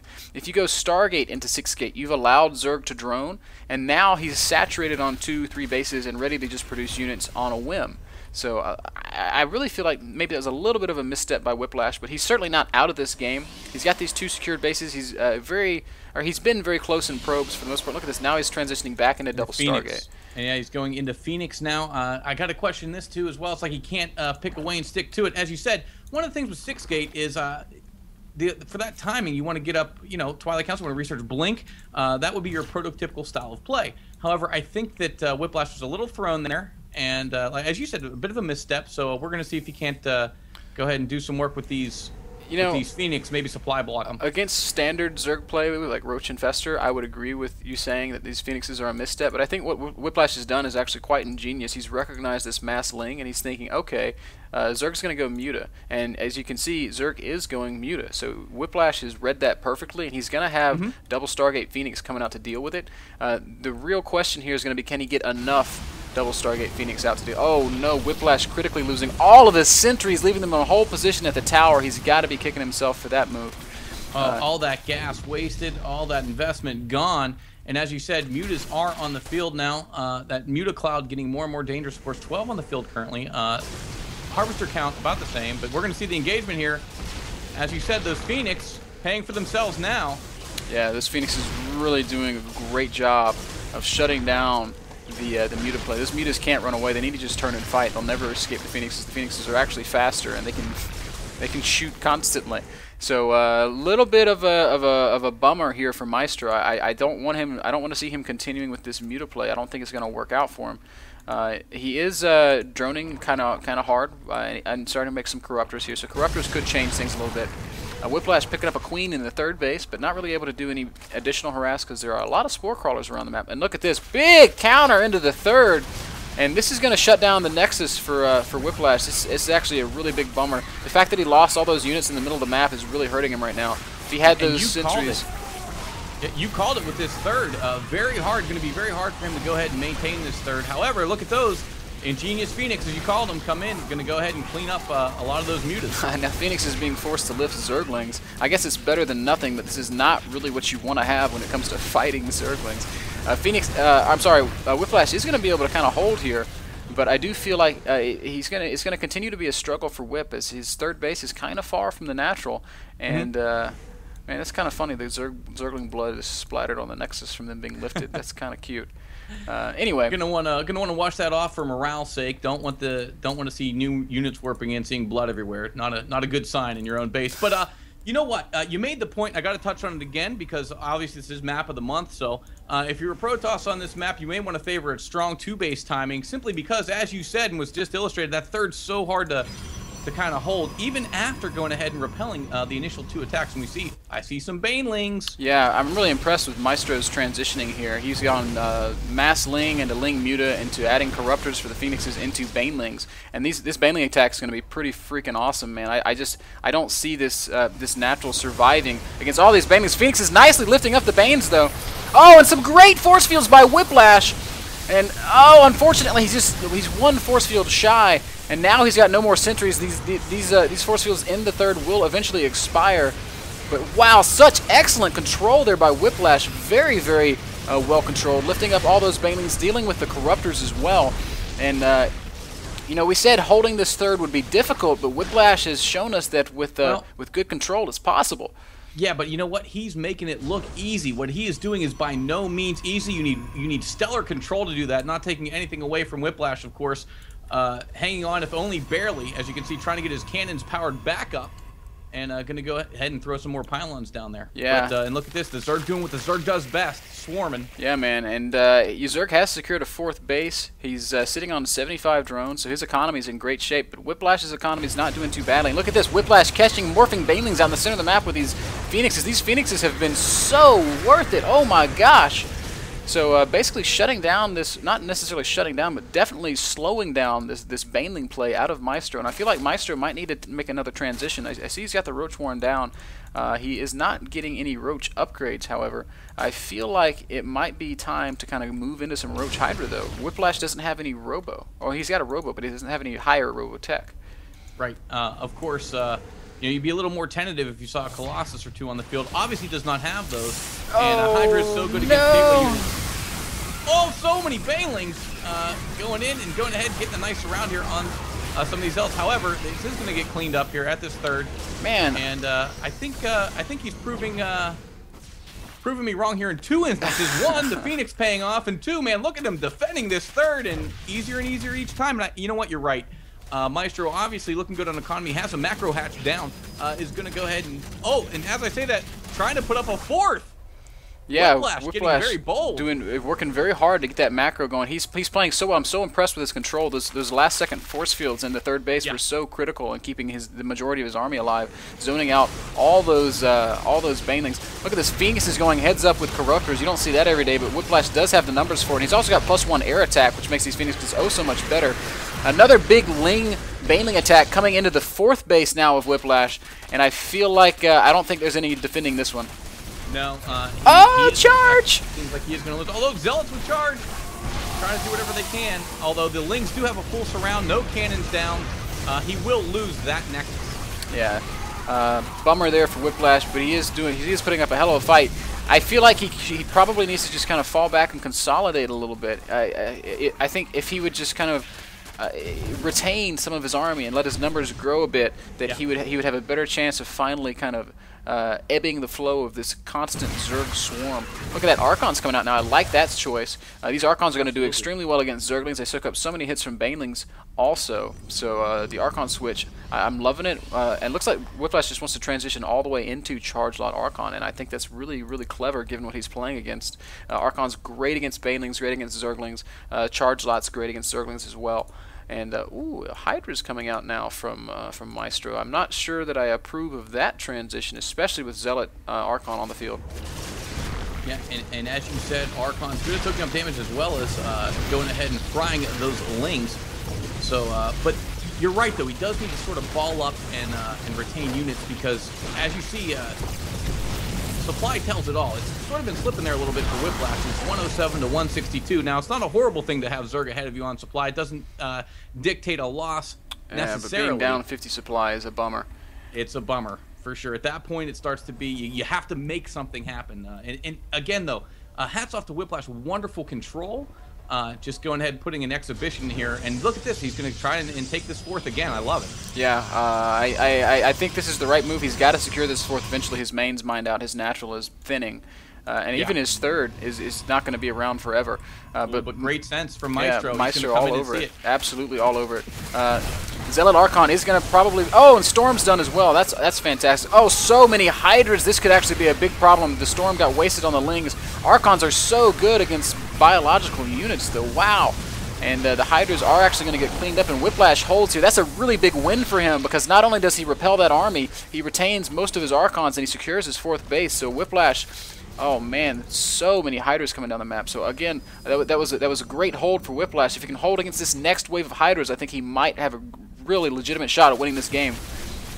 Absolutely, and you can see Maestro taking another base himself, taking the whole right side of the map, the whole north side of the map. But Storm's going down, Grab lifting a Queen now. Archon's doing work, Charge Lot's doing work. Forced to tuck tail and run away here. These Hydras are bugging out. Man, Whiplash is playing so so incredibly well. The supply is Amazing. finally evening up here. Whiplash even taking a supply lead for a little bit. Maestro, you know, we can't take anything away from him. He's playing a beautiful game himself. Yeah. And he's certainly been dictating the pace and controlling the flow of this game. But Yeah. I have been so absolutely overwhelmingly impressed with just Whiplash's control and Whiplash's just fortitude, man. He's just holding and he's amazing. holding and he's holding so good in a game that's been so dictated by the Zerg player. He's just hung on for so long, and I feel like he's finally starting to get enough momentum to where he's gonna be able to finally equalize and start pushing ahead, as this fourth Yep. base is completely safe now. Absolutely. I feel like he wants to capture the initiative so bad. You know, he defended that third so well, and that was a step in his giddy up, and then he went ahead, and now he's adding to his swagger, if you will, as he gets his fourth down and defended. And I feel like he just wants to capture that initiative and really take it to the Zerg. And you know, what a great matchup. Yeah, both these guys macroing so well at 150 supply, and both of them down below 100 minerals and gas. Well, Zerg's got a little bit of excess gas, which makes me feel like maybe he should think about a bit of an investor transition, perhaps, or even go out up to Hive Tech. That's absolutely. He's going to need some Hive Tech if he's going to deal with a maxed charge slot Archon army. And Whiplash is actually kind of far from maxed at the moment. But I give him 2-3 minutes. He's gonna be closing in on that. I think we're gonna see an attack at the high yield too. Here we go. Charge lot's coming in. Gonna take that one solo roach out. That spine crawler shouldn't last too long against those guys. Yeah, and a couple drones will die before Lings get over here to finally clean this up. Not a super successful attack, but it keeps Zerg honest, and Yes. more importantly, it takes the pressure off of Whiplash. If Whiplash is attacking, and if Zerg is defending, well then Whiplash doesn't have to defend himself. So that's good for Whip. It's great. Like we said, he's starting to take back some of that initiative. So I want to see him continuing to build on that. He's starting to establish some momentum, and I love it. Look at this. He even sees the roaches and immediately starts producing immortals. He's playing such a great game. Dark Shrine going down as well. I love this choice. DTs are so strong in the late game. And man, I feel like I'm giving Whip so much love here. I gotta give some to Maestro as well. He's playing a beautiful game. He's macroing excellently. His upgrades are doing fine. His Hive is on the way, and he's gonna be playing Hydra, Roach, Ling, Baneling, which is not something you see every day. He's also got drop completed, and he's got. Now let's get one of everything. It's a veritable smorgasbord out there for the Zerg. If I can't kill you with this, I'm going to kill you with that. And I think the reason we've been giving Whiplash so much love to both of us is simply for the fact that Maestro has been just dictating this match, as you stated. So it's like, oh, it could be it for Whiplash. No, Whiplash holds it. So, you know, here we see Maestro now maxed out, and Whiplash almost there himself. Big drop loading up here. I feel like if Maestro sends a couple of these Overlords to expansions and drops on some probes while pushing at the same time, that could really change things here. But look at this, Whiplash closing in on a max of his own. It's going to be extremely difficult for any Zerg army to deal with a maxed Protoss ball that looks anything like what we're seeing out of Whiplash here with High Templars, Storms, Archons, Immortals, Stalkers, Zealots, and a great surround and an amazing drop right on the center of the Protoss army. So I felt like Whiplash had a greatly superior force, but that is just awesome positioning there from Zerg. And wow, awesome positioning there from Zerg, and Protoss just rolls right through it. Holy smokes, Archons are so good.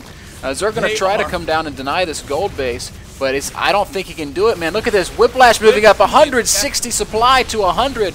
I feel like this game's finally swinging for the first time into absolute favor of the Protoss. Absolutely, as we said, you could kind of feel it. You could kind of feel he was going defending, but inching up on him. And right when I said, listen, he needs to do something now or he's in trouble because there's about a 50 supply deficit, that's right when he acted and went ahead, got on his horse, charged over there, and did take the initiative. What a seesaw battle, phenomenal game. Two great, wonderful players are giving us such a great matchup. But as you can see, Maestro Saga now under 100 supply. You never want to be 29 minutes into a game at under 100 supply as a Zerg. No, this is the beginning of the end for Zerg. I feel Whiplash in such a dominant position. He's got an absolutely brutal death ball. Zerg has mined out 3 bases. He's got a gold and his 4th remaining, and he doesn't even have anywhere else to expand to. Every expansion on the map has been taken. And look at this, 170 supply death ball bearing down on the 4th base. There's no chance for Zerg to defend this. He's going to have to fall back to his 4th, and I just don't know. I'm looking around the map for anything, and he's actually making Ultralisks against Immortals and Archons, and that is the absolute wrong thing to be making in this situation. And wow, that 4th base just disintegrating. Maestro is going to have one last-ditch effort to try and fend off this army, but I just don't think he's going to have enough. No, you know what? Maestro has enough game sense, I think, himself. He knows it's over at this point. Just too much DPS out of this Protoss Death Ball, and it was by no means easy to get to this stage. No, man. Excellent, beautiful game by Whiplash. Absolutely epic in every way. So many times he was on the ropes, and I thought he was going to go down, but clutch force fields here and some excellent unit warp-ins there, and somehow, dude, he hung on, and there's the GG out of Maestro. Excellent first game between these two players. Holy smokes. That was exciting. What did I tell you? Was I not right, Mr. Bitter? I told you, when it comes to Sagacity, they provide entertainment, man. I don't know what it is about these guys, but they really make for some great games, and what a way to kick it off. Man, that was killer. So, man, hats off to Whiplash, hats off to Maestro, and dude, I can't wait to get into the next game. That was so fun to watch and to cast. And man, that play was just so awesome. Both those guys putting up a great game. I mean, Zerg just owning it for 30 minutes, and then the last 5, Whiplash kind of brings it back and manages to turn it around. So. Yeah, for sure, I was a little concerned there. Like I said, with the initial Phoenix production with the Mutalisk on the field, but he was able to get it up quick enough, and boy, made me look bad as he just really took half control and. Great game. Great game. Absolutely great game. So game 2 is going to be on Monsoon Valley. I'm loading that bad boy up right now. Just let me know when you're paused and ready to get going with it, because I cannot wait to see more action from these two players. I am actually ready to rock. All right, then. Let's go in 3, 2, 1, play. And I'm going to turn on the main screen so folks can actually see the game, because I'm sure that they would like that. Good luck, have fun, GG, coming out of Whiplash up here in the top left-hand corner as the teal Protoss player, or as Orb would say, the cyan Protoss player. It's like, he pulled cyan out on me on the other day at Teal Open, and I was like, cyan? What the hell is that? So, brought back memories of kindergarten and Crayola. Anyway, Teal Protoss, top left, and down here in the bottom right, we've got Maestro as the yellow Zerg player. And, my initial impression of this map was, wow, this is a great macro map. But then we saw that game that Pokemoney played on, and it just seemed so short. The rush distance seems so short. So it's deceiving. It is really deceiving. So I'm kind of eager to see if this map is beautiful, says Whiplash. I'm kind of eager to see if the rush distance kind of plays into this, or maybe we were deceived twice by the speed of the Hellions. Who knows? Right. Yep. We'll have to see. I do have to address something in chat. A player asking if somebody in this particular tournament was in the brackets. Firebat Hero from Sagacity is the original Firebat Hero, of course, from Brood War, known for his crazy dances and whatever, and action after he wins. Not the same, unfortunately, Firebat Hero, although a very good player. Obviously, a big fan of Brood War's Firebat Hero. Not the same one, though.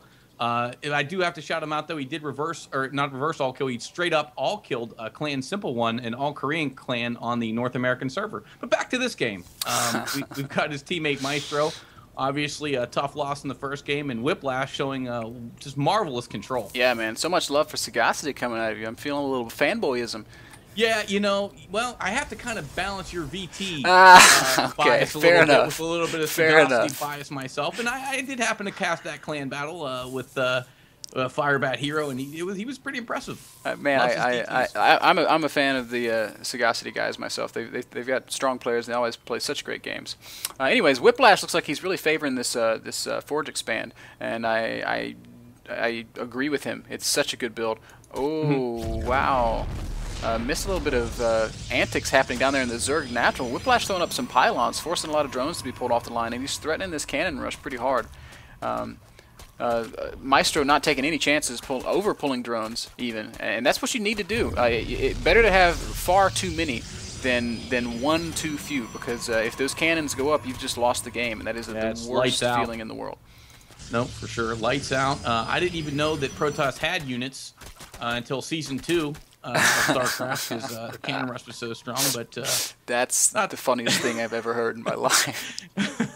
But hey, why build Tier 1 when you've got cannons? Yeah. So anyway, but he will be able to thwart this. Obviously, going to tag tag some drones to the probe, and I highly recommend that, as it makes it much more difficult to pull anything else off. Yeah, so basically a perfect defense against the threatened cannon rush. Whiplash is going to lose a couple pylons and get no gain from it. If you look on the unit's lost tab, you can see that Whiplash has actually invested 500 resources in this early rush. Now, it's not 500 resources lost per se. That's actually a glitch in the UI. If he cancels it, it goes down as lost when that's not necessarily the case. Wow, super fast third base from Maestro and Whiplash scouting that as well. That is a 4-minute third base. That's like, did he go 2 hatch before spawning pool? He did. Yep. That is Yes, he freaking did. awesome. Loving it. Throwback to Brood War. Nothing Whiplash can do to pressure this at all. He could make a couple of Zealots and send them out. Maybe that'll do something, but frankly, the pool will be done before a Zealot gets across the map, and then Lynx can just crush it. So, man, Maestro playing super smart here. I love it. I love it. I love it. I love it. I cannot wait to see how he plays in the mid game. Well, it's a great transition. You know, he was able to go ahead and thwart that cannon rush, and the cannon rush, obviously, not too much invested into that. But, you know, Zerg on 3-base, very, very deadly, and able to get it up this early without the Protoss. You made a good point. The Protoss unable to really punish it. You know, it doesn't bode well for Whiplash. Yeah, it could be problematic. Whiplash is going to need to do something here, because if Zerg is allowed to just freely drone, the game's going to get away from him way too quickly. And quite frankly, you know, there's not a lot Whiplash can do for about 3 minutes. Like, there's just what can he do? Like I said, Here's the thing. Part of the downside to the Forge Fast Expand is the fact that you won't have unit producing structures up as early as you would. You know, you do have a little bit of a safety net there with the cannons, and you get your economy quicker, but you're sacrificing that time where you could be building units. Yes, it's absolutely correct. And you know, and Zerg is exploiting that right now by going 2 hatch before. It's so freaking good, man. If you're playing against a Protoss player that you know is going to go, you know, Nexus first, do it, man. 2 hatch before spawning pool all day long. If you feel like you can defend the cannons with just drones, no reason not to. But you know, defending the cannons with just drones is sometimes a lot easier said than done. So anyway. So Whiplash is not going to be able to really challenge this at all, and we can see that the Zerg is just now starting to really supercharge that drone lead. Actually making 10 lings here, which I'm not sure I completely agree with. I would imagine that these are just for some map presence. Wow, no, he's making a lot of lings, up to 20 lings now. So I'd like to see Maestro add, frankly, you know, 10, 15 more drones before he gets into unit production mode. But yeah, for sure. They're almost tied in harvesters right now, 38 to 40. And as you said, that third base obviously going to grant extra larva, but you do want another cycle of drones just to really get that economy pumping. Yeah, and now this time Whiplash, you know, in the last game Whiplash went Void Ray into 6 gate, and it didn't work out too well for him. This time he's going to go straight to 6 gate, and this could be okay. Maybe. You know, I feel like we're still kind of late in the game here. Zerg's been unchecked for quite a while. He's actually throwing down spore crawlers because he's feeling, I guess, a little bit worried about the possibility of DT or Stargate, which is smart, but it's not what he needs right now, and there's no way for him to know that. So he's playing smart. He's playing safe. And that's just it. That's just it. It's okay to err to the side of caution. You know, we as casters get the full scope of everything, so sometimes that sort of skews our vision. But and hold that thought for a second, because these links are going to poke in here just to do a little prodding, kind of see what's going on. But you know, I don't mind the spore crawler just because, as you denoted earlier, it goes ahead and shuts down not just void rays but also detects DTs. Oh wow! That's a safe decision. Man, Maestro being so good, active around the map. He's going to spot this proxy pylon from Whiplash over here at the gold base, and this is going to make. Oh, look at this! He's even going to catch the Roach Warren before it's going to be able to fin it. Well, oh wow! Huge surround with the Zerglings. Is it going to be enough though? Whiplash jockeying for position. Oh man, it's going to be more than enough. Maestro shutting down that 6 gate hard, man. Whiplash, I feel like you need to work on your 6 gate, bro. You've done it twice, and it has looked awful both times. But I still love you, so don't hate. Whiplash's 6 gate absolutely stuffed hard there, and now he's in a lot of trouble because Zerg can do whatever he wants. And Stargate's coming up. You know what? Hey, listen. Phoenix turned the tide last time, so he's going to what he knows.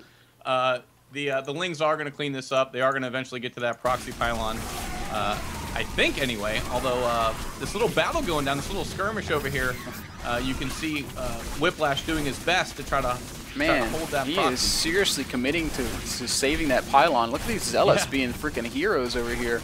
and Whiplash is actually going to maintain that position somehow.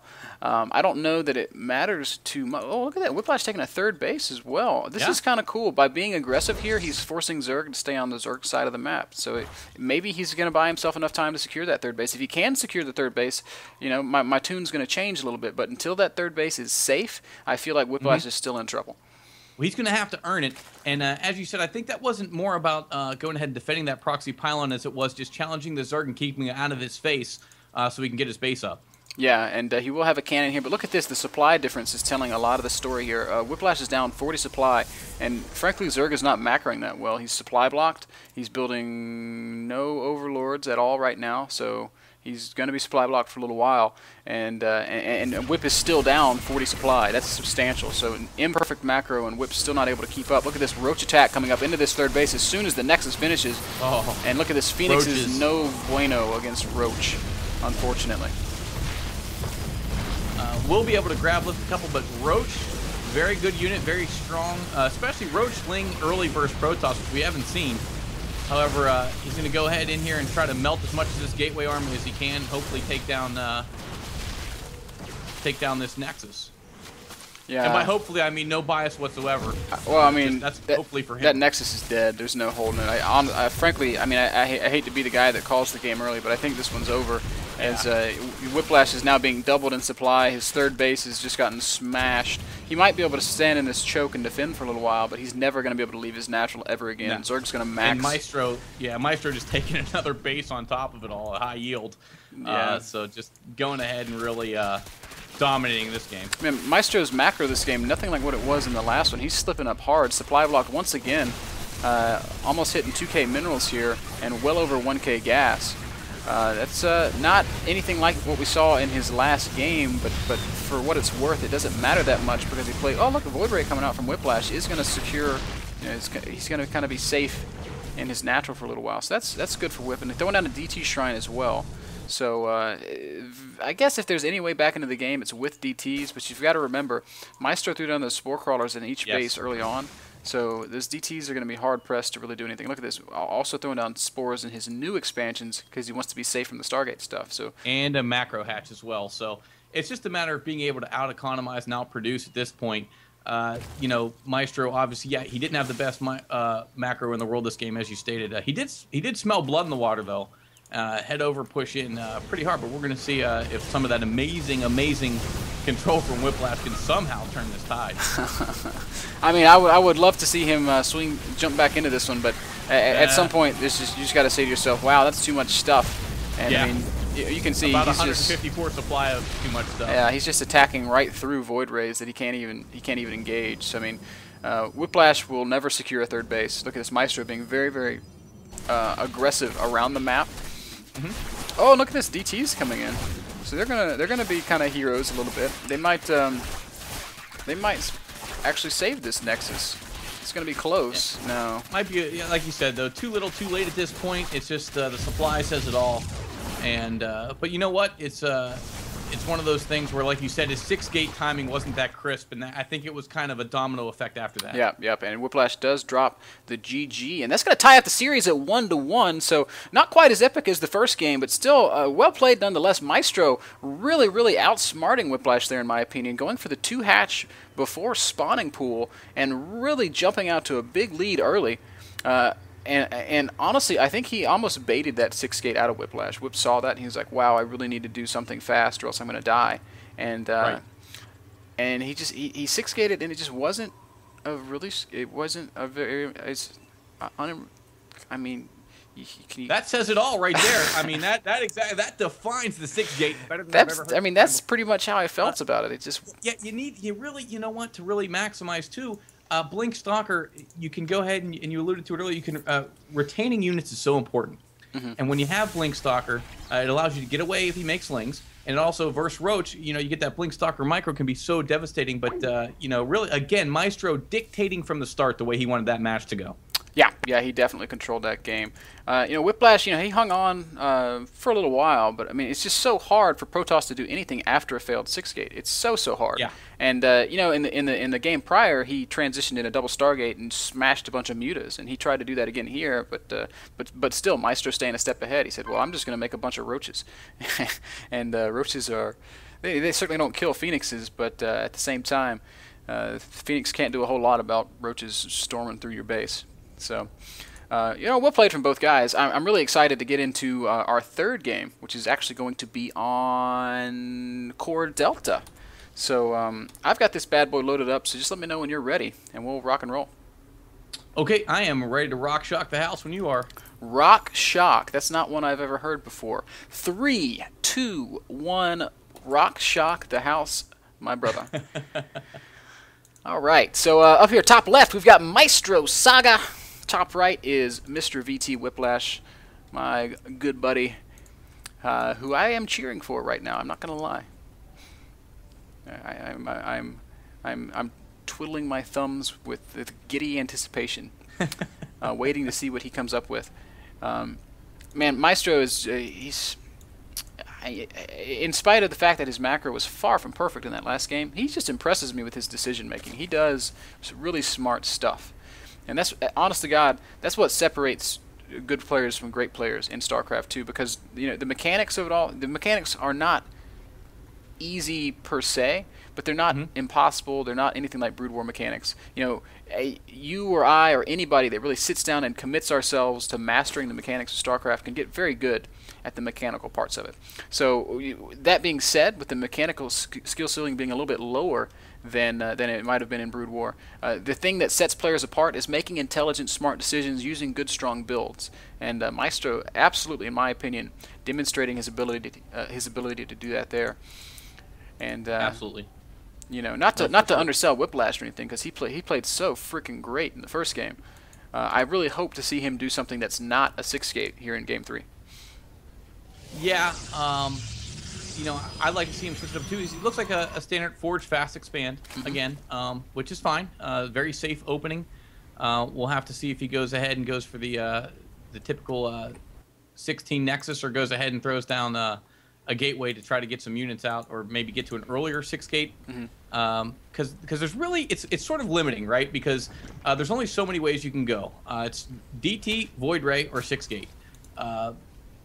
Typically, is what we've been seeing. So, but then again, I have to say this. While we have a little bit of downtime here, while we've got mining and everything going on, in the beginning of the game, in the beginning of StarCraft 2 when it was first released, a lot of QQing from Zerg, a lot of crying, and you know what they did? Rather than keep crying, they innovated, and they came up with a bunch of new cool builds. To be completely fair, Zerg was so broken. No, I'm not gonna listen. I'm not gonna disagree with you. We're at a pretty good place now. We're in a pretty good place now. I have to credit them though, because you know what they did? They got innovative, and it wasn't. Yeah, the Infestor buffs helped certainly. I'm not going to say they didn't, but as a Protoss player, it was really cool for me to admire a lot of the innovation coming out of the Zerg with drop play and everything else. Speaking of innovation, Ninja.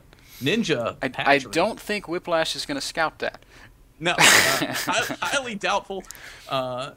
Taking the close by ground. Yeah, that's a Maestro being Maestro. Very sneaky. Yeah, man, and he's once again just going for a very, very fast double expansion. He's got 3 hatcheries down by 4 minutes, loving it. He did get an earlier spawning pool this time, but just because that probe was being so damn annoying in his natural.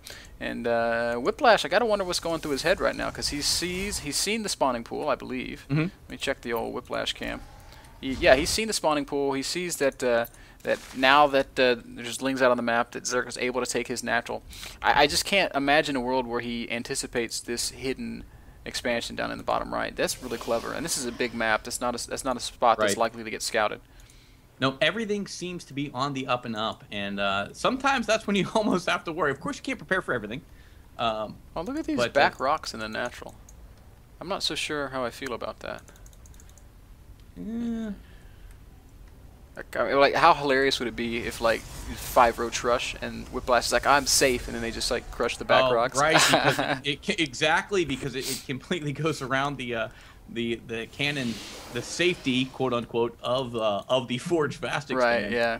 Of course, as Zerg, like I was saying, phenomenal play out of Zerg. So many ways, false Niduses, regular Niduses, so many ways around it too, as well. Drop play. I know we made Fox's Moon very good with the drop play.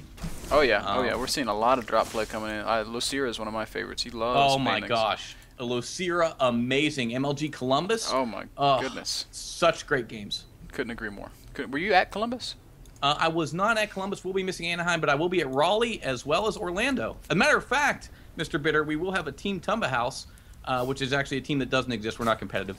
But we will have a Team Tumba House in Orlando, so you'll have to stop by if you're Man, if I make it to Orlando, I will come crash the Team Tumba House, and I will buy lots of beer. I'm certain you will be there, and for those of you in chat that want to come, you're all welcome to come to Orlando. I live in sunny South Florida. Whiplash, why? What, the back indestructible rocks are you referring? I'm looking in the bottom of his main. Oh no, 6 gate again. You know what? This is not 6 gate at all. This is something entirely different. This is like 8 gate. 8 gate. Well, you know what he's gonna do? He's gonna make only zealots and stalkers, and he's gonna go LOL face smash Protoss win game.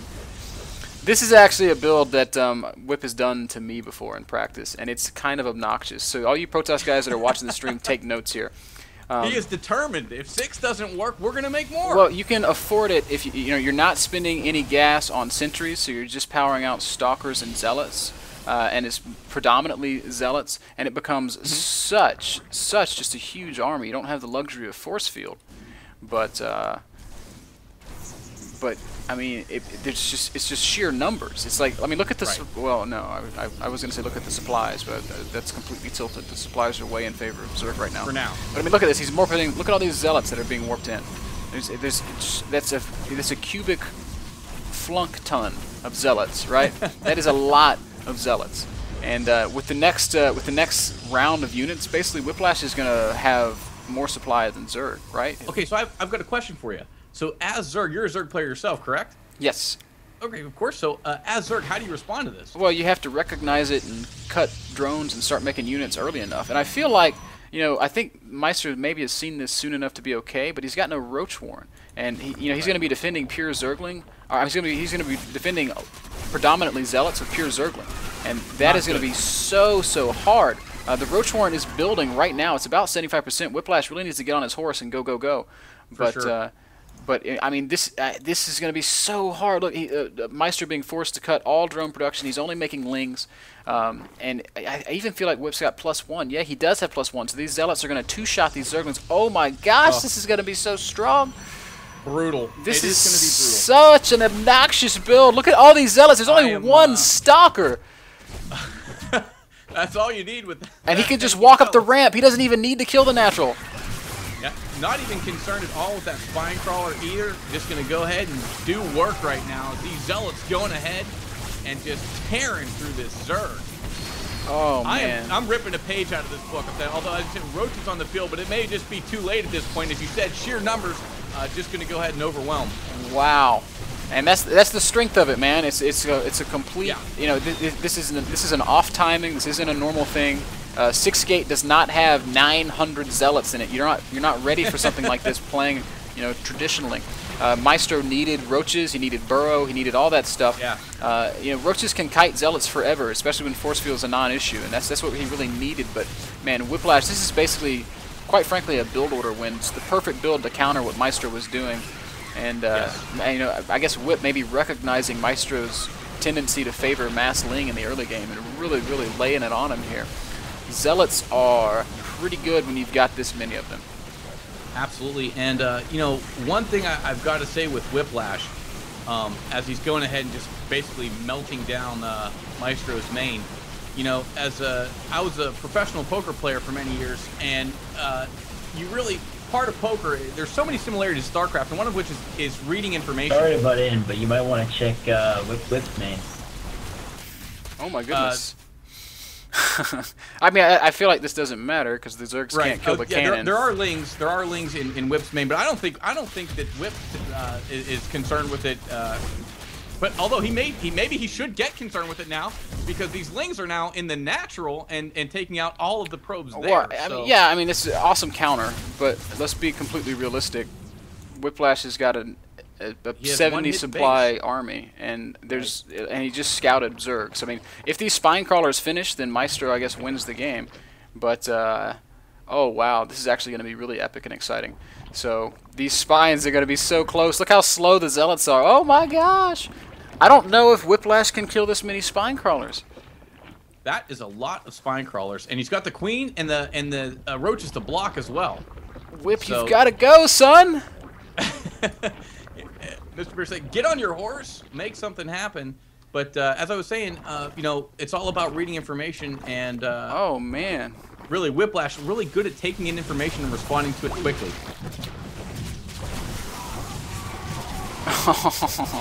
He is going to try to break this. Well, he's doing the smart thing. He's just going to walk right past it. Yeah. And that's, you know, it was an exciting moment, I suppose. But, I mean, Well, you know, it is our job to add the excitement to this. So we're doing the best we can with what we've got. 12 supply now, 10-9.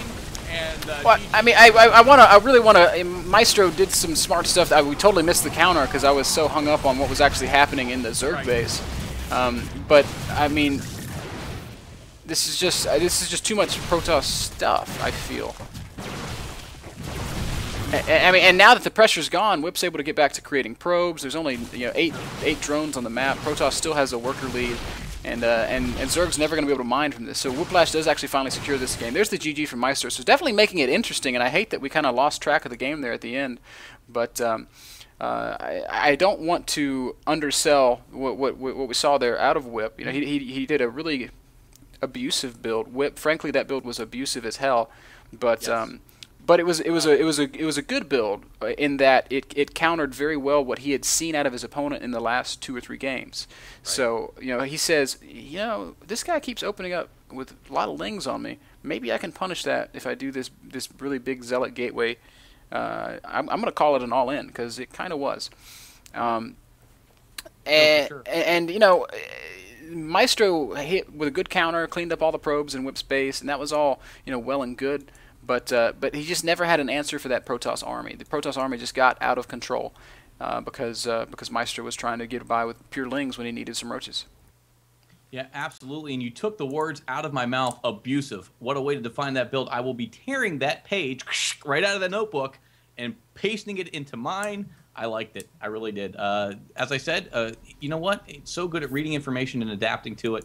And just going ahead and making Maestro pay on that one. Yeah, man. What a series we've had so far. Whiplash up 2-1 right now over Maestro. And these guys are really going punch for punch with each other. We're going to move into game number 4 here in just a second. I'm loading it up right now. Game 4 is going to be on Green Harvest, and I'm kind of eager to see how this plays out. This is the extra gas map, and I'm dying to see a scenario where this extra gas actually yields something, because it seems like it could be really a really interesting dynamic. I'm not sure that I like these extra gases. It's such a weird thing. Mm-hmm. The map without these gases is beautiful and awesome. I can't pass judgment on these guys. Anyways, I digress. Well, I mean, part of the map of the month thing is promoting new stuff. So right. I think the judges, because it's like it is a whole judging panel that goes into picking the finalists. But I think they wanted to see if how something like this would do and how crazy it could be. Well, it was definitely a little bit crazy. But anyway, I'm loaded up. How you doing down there, Tumba? I'm ready to rock. All right, bro. 3, 2, 1, play. And we've got Whip spawning as the pink Protoss this time down in the bottom left. And dropping the good luck, have fun, GG. And bottom right, we've got the yellow Zerg player. This map has like a green hue to it. It makes me feel like I'm wearing like 3D glasses. Yeah, a little bit eerie. It feels a little imbalanced towards Zerg, just because I feel like Zerg would feel at home here. It's imbalanced towards Zerg because it's green. Because it's green. Of course, color's playing a big role. What color you pick before you go into a game? Depending on who you ask. Look at this. Whiplash is really favoring this Forge expand, and this is a map with a super wide open natural, and a natural with more than one entrance. So Ooh, it could be scary here. Could be really scary here. Roach Speedling could really make this tough to hold. Yeah, this sort of shows you the crux of the Protoss is in currently, because on maps with a wide open natural and a tough to take third, that's the thing, is how do you secure that second safely? Yeah. So it can be a bit tricky. Yeah, I can absolutely see what you're saying there. But you know what? We're seeing a lot of Protoss go with these fast expands on at the top level in big games. Like we were watching, or I was casting the TL Open over the weekend, and you know, Protoss players from Korea and top foreigners like TT1, they're going Forge Expand on maps like Xel'Naga Caverns, which is questionable still in my opinion, because I mean that is like the last place that I would want to Forge Expand, but they're making it work. You know, they're making it work with good building placement, good use of force field, and just you know, smart blocking with their probes. Well, it wasn't that long ago that Sentry Expand ruled the day, and we're like, hey, look at these force fields. We have an in-game map editor. Hold that thought. Here we go again. Maestro planning down another proxy hatchery. Now, he knows this is going to be a Forge fast expand, so like you said, I'm not sure how cost-effective this is going to be for him. However, there are no cannons down yet at this point, so... Well, what he's doing here, in essence, is he's saying, okay, I see you're trying to go with the fast expand. I want to make sure that I get my hatch down at the same time that you get your Nexus down. Right. But he's got to deal with that probe before he can really do it. Looks like the probe's finally starting to leave, so he should be able to cancel the hatch in the natural of Whiplash, and then start a hatch. And his no, Whiplash is going to block. What a jerk! So pylon block down in the Zerg natural now, and basically, I mean, this is I feel like this is a favorable position for Toss, because you know he's gonna get that Nexus down well before the Zerg hatchery goes down. Yeah, and of course you always want to be up a base and up an economy versus Protoss. You never want to let them establish that death ball. You know, having said that, early Roach Sling, which we haven't seen out of Maestro, very effective versus Protoss if you hit the timing correctly. And I know even in DreamHack, Huck had a lot of problems versus Moon when he would just commit to that Roach Sling, that early pressure. Yeah. I mean, it's tough. I mean, there's no question about it. Roach Speedling stuff is hard to hold. Protoss has figured out ways to do it, but that doesn't mean that it's you know, okay, I can hold this every time. It's this, you absolutely have to nail it. You've got to play perfect. That's what makes the matchup so fun to me, though, because it is Razor's Edge a lot of the time. So you know, it's really fun to experience, and sometimes not so fun, I must say. Sometimes indeed. So really loving how long Maestro committed to having that hatchery run in there. He did end up getting that natural down before Whiplash, and he's got the minerals now to actually expand again if he wants to, and I kind of expect him to do so. Though where he's going to expand is anybody's guess, as he's shown us that he doesn't care what base he takes. It could very well be Whiplash's third for all we know. This is true. He does not discriminate. No mineral patch is too good for him. He'll take one anywhere. But he is, curious. You know, was going ahead and floating a good amount of minerals there. And I'm just taking a look again, real quick, at these rich Vespian geysers, and I have to wonder, since this is map of the month, obviously something we want to point out for those of you that may be joining late or haven't heard as yet. There are these rich Vespian geysers here, located sporadically around the map, and be curious to see if anybody goes ahead and uses those. I mean, I don't know, man. I mean, here's my take on it. Like, okay, Zerg players work so hard to develop the ability to balance their minerals and their gas, right? Right. You know, right. I'm sure you do the same in your Protoss play. You want to set up your economy in such a way that your minerals and your gas are they make sense with each other. There's a good ratio there. And when you throw stuff into this, like a rich geyser that you have to distance mine, it forces you to sort of rework your play a lot. You can't just say, okay, I'm going to take this rich geyser and get faster tech, because it's going to throw off every amount of your spinning. Everything just becomes so different. Ooh, Whiplash. Oh, yep, look at that, Dark Shrine. Sneaky. Going for a fast Dark Shrine. I like this play as well. Well, you know what? I like it, but it's not going to work out for him. And to be fair, Maestro's been safe against this stuff every single game because he always gets this early Spore Evo crawler. chamber and he always gets these early spore crawlers. So Right. unfortunate for Whip. I'm going to go ahead and make a bold prediction. He's going to open up with some DT harass and he's going to transition quickly into Zealot Archon. Again, doesn't necessarily have to kill either. You want to just sort of lock down the Zerg, make them realize there are some DTs, gain some map control. But it is sure nice when you get in the mineral line. You know what? If Whiplash, if these DTs kind of go undetected as they cross the map, he can just focus down these spores, and kind of have a field day. I'd like to see him beeline for the third, to be honest with you, because it's obviously the most exposed, the most under-defended, and he could do the most damage there. But we'll see exactly where he goes.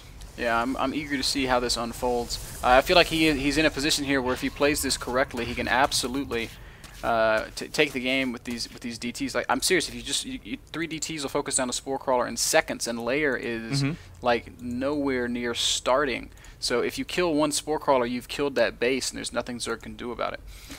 So if Whiplash can recognize that and manage to do that, he's going to be in a really, really strong position. He is warping in the first DTs now. He's making 4 of them. I suspect he's going to probably split these guys up. Nope, he's sending all 4 of them up to the third. So Yeah, all right, here we that's go. what I wanted to see. That's exactly what I wanted to see him do. Just go ahead and do as much damage as humanly possible here. The spore crawler will detect, as you said. Kill the Spore Whip. Kill the Spore Whip. All you got to do is kill the Spore and you're going to be fine. But no, he's spending all this time fighting Zerglings. And look, now the entire army of Maestro is up in position. And wow. They man, cannot maintain. What a blunder. What they cannot maintain indeed. So that's a bummer, man, because Whiplash, he had an opportunity there to kill that base. And there's very, very little that Maestro could have done to prevent that had he just focused down that spore crawler. But now Whip is in this situation where he has invested in this very expensive early tech. And see, there's the charge starting. He is going to transition into Zealot Archon, I guarantee it. He's invested very much into this early tech, but he hasn't done any damage with it. And as a Protoss player, you yourself know when you invest in tech, it has to do something. Well, yeah, it has to do something. Albeit in the diamond and lower leagues, sometimes just keeping the Zerg on alert, keeping it honest, as you like to say, is enough. However, not against a player of Whiplash, or excuse me, of Maestro's caliber, who is able to go ahead and macro and take so many bases. So we're going to have to see. Of course, though, you know what? You do know Whiplash's play. I believe he was a former teammate of yours, correct? Yes, that is correct. So, and his control is wonderful. So I don't think that the DTs necessarily had to take out a bunch of drones necessarily for him to win the game. Well, it's not over yet. It's not lost. It's not lost, but look at this. I mean, Maestro has saturated his 3 bases. He's going to start getting aggressive now, and Whiplash, Okay, frankly... now it's lost. Now it's lost. He's got roaches and lings marching over. I mean, let's not call it before it's literally over. Because I mean, Whiplash has secured this third base. He's got a lot of cannons there. So if Maestro attacks there, now Whiplash will defend. If Maestro attacks into the natural with good positioning, Whiplash can defend that as well. But it's still going to be very, very close. Yeah, here's that roach ling that I was talking about. Obviously, alluding to a joke earlier, but that roach ling that is so difficult to deal with for Protoss. However, it is the 13-minute mark, and Whiplash has had some time to prepare for that. And again, if Whiplash can kill the Overseer, DTs can defend forever. Absolutely. Yeah, they can rule the day here, but as you can see, Roach is getting a good firing arc now. Obviously, armored unit able to go ahead and take some damage. Oh, man. Archon's trying to hold as best as possible, but I don't know. That's kind of how it goes, man. If you invest in that tech and you don't do damage, a smart player is just going to kill you. That's just the way of it. It's like, wow, I'm trying to come up with a good analogy, but I'm drawing so many blanks here. It's like if you buy a bunch of Enron stock. Okay, well, here's the thing. Now you've heard me say earlier that the DTs don't necessarily have to do damage. It's not lost from there. However, one thing that we've seen Whiplash do is that Forge Fast expand. If you're going to DT expand, try to sell maybe a fake Sentry expand, there's a little more risk there, but I think it pays off because your DTs get out so much earlier. And there, you have a better chance of going into the mineral line and at least getting some drone kills and gaining some map control. However, that time, Whiplash going ahead for the safe forge fast expand, but Maestro, man, Yeah, it's another kind game. of Maestro kind of got an easy win there, man. It makes me a little bit sad because there was a win there for Whiplash. If not a win, a third base destruction into a later game. Like one of the really cool things about the DTs is they give a lot of map control. Like Whiplash was able to go and take a third of his own, and they was at no real risk for quite a while because he had a third of his own, and because the DTs are on the map, keeping Zerg on the Zerg side of the map. If the Zerg's army goes to the Protoss side of the map, those DTs are going to have a field day. And it just takes a second for them to knock out that spore crawler. So if the army leaves, that's an invitation to lose a base.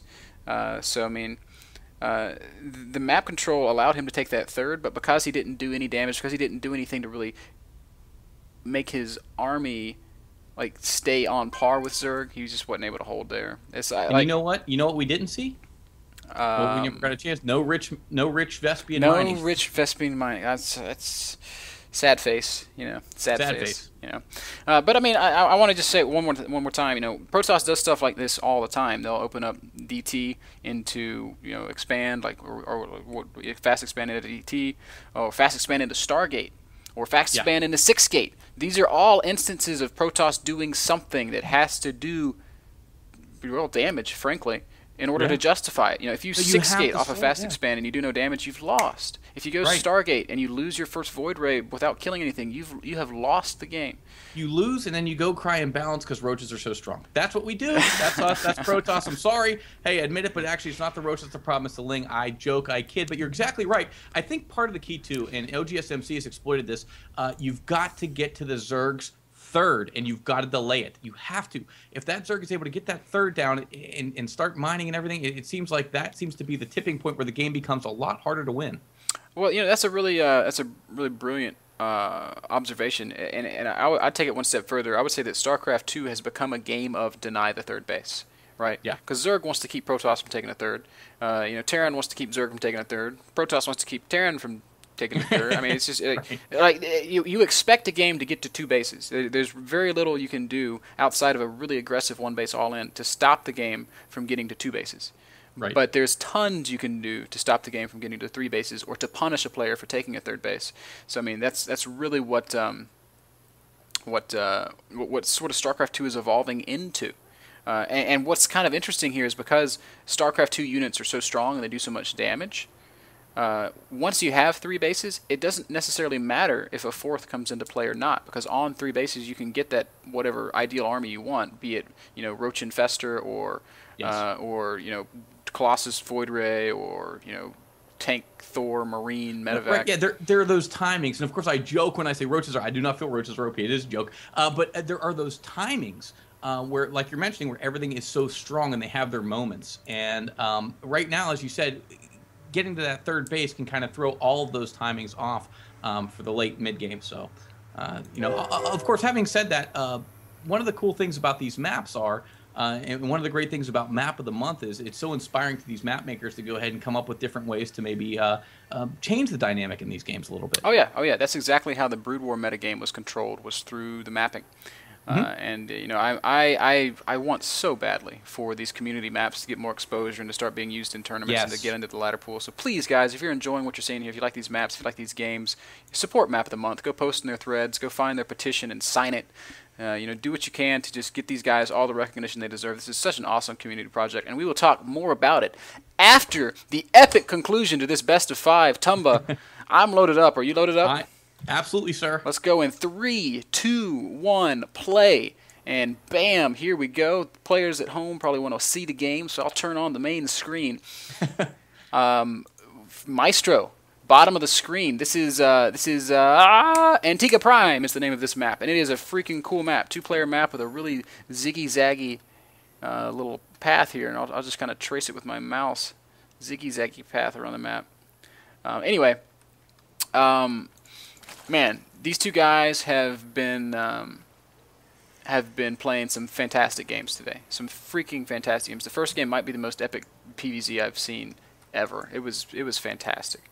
Absolutely. Whiplash once again going for this fast expansion. But Shoot. Totally. Oh, yeah. So, great games coming from both guys, and a super close set. 2-2 right now. I mean, they've taken it all the way to game number 5. It's been such a joy to watch and to cast and to just joke about and talk about with you, Mr. Tumba. I hope you're enjoying these games as much as I am. Oh, you know what? I so am. Such a gracious host you are, and having a great time. My pleasure to be here co-casting with you. Very exciting moment for me, obviously. And, like you said, we'll be talking more about Map of the Month later, but you know what? This map... This is such a pretty map, man. It is. And this, I believe there's Iron Man SC was the map maker, so shouts out to him. Heart out to him I'm for just this. like looking around it. It is pretty, dude. It's like got the autumn trees here, and you got the... you got some really cool lighting. Like if you look around here, like look at this. Like you got the sunlight coming down. This is an awesome, like aesthetically really pretty map. I like it. I like it. When you see the Xel'Naga 2 is completely surrounded by the foliage there, which can go ahead and you can always lose an SCV in there. Kind of tuck some things away if you wish. And but here we go with this proxy hatch. So Meister really favoring this a whole lot. Yeah, this is basically part of his build, it seems. And you know it's been working out for him. Frankly, he's been playing very well in these last couple of games, and he's been doing it virtually every time. Oh, Whiplash, you're so dirty! Oh my goodness! What a jerk! Pylons, 3 of them. Oh Bottom of the ramp. My goodness! Yeah, you know what? There's no Manor Depot here to stop this, as in some of the MLG maps. So. All right, so there's a few different things that Zerg can do in response to this. He can cancel that hatchery in the natural of Protoss, and he can proxy it just a little bit, like outside of the natural, and make proxy roaches out there. I don't think Whiplash would allow him to get it proxied inside the main. I think he's too good for that. But this is actually really scary for Zerg. I mean, back when we had Steps of War and stuff like that, Zerg players would famously just leave games as soon as that block would go up, because there's really very little you can do to get out, and it's extremely difficult to be ahead in that kind of a situation. All right, so Meister has managed to keep that drone alive. I don't know if Whip saw it get away or not, but look at this. I think he's going to go proxy it. I would love to see him take this base right here in the top right, but it doesn't look like he's going to. Instead, he's going to go expand it to gold. Oh, that's even smarter. Yes, it is. Because especially if Whiplash thinks that drone is dead, he would just have to click on the cannon to see that that it's not. But I don't know how many players would think about that in the heat of the moment. And Whiplash is continuing with this cannon rush, putting a pylon up on the high ground now. Now, to be fair, I am a cannon artist, and I like to say, you know what? Yeah, cannon rush is a bit of an abused term. We have cannon contains we use. Okay, this is more of aggressive cannoning, is what I like to call this. So we'll see how this works out. So by your logic, this is basically Protoss defending his natural with cannons. Yes, exactly. Just placed a bit forward. Good way to put it. I like it exactly. Let's make it a little more artistic than it really is. But I believe this build kind of a bit passe. No, Whiplash is so good. Look at this scouting probe. Look at this scouting probe. That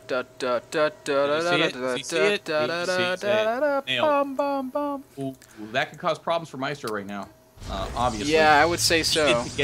Needed to get that up so desperately, and has been so good about doing it, about ninjaing these bases around, but this time it's going to get spotted. Yeah, but here's the thing. The hatchery's going to finish. The Roach Warren is done. So I don't think that Whiplash can kill this with cannons. Maestro can just produce roaches here at the base. He's already got one started. And so this is going to be close. But, I mean, Whip is going to have to make a lot of cannons to be able to kill this hatch. Oh my gosh, this is going to be so close. Epic, like, race against the clock to see if these cannons warp in time to knock out the hatchery before the roach numbers get too big. What is Meister going to do? He's going to target cannons? Okay, he's going to target cannons. This is going to be so freaking close. I don't even have words for it. Meanwhile, Whiplash has secured his natural. He's been producing probes constantly. He's even with the Zerg player now. And look at this, Roach is being forced to back off a little bit. This is going to be so hard. Oh man, Meister's just going to give it up. He's going to go attack. Wow, Whiplash is looking to be in a tremendous position. I feel like he might have won this game just with these cannons. Absolutely. Well, here's the thing. I don't know about the decision. Of course, you want to attack the cannons because they're more expensive and you want to get rid of them. But mind you, he gets that pylon. He powers those down. Now, it is easy for a probe to sneak in there and plant another pylon down. But at least you've got you don't have the problem of those. In the natural of Protoss, the roaches that Meister made at the gold base are killing a lot of probes.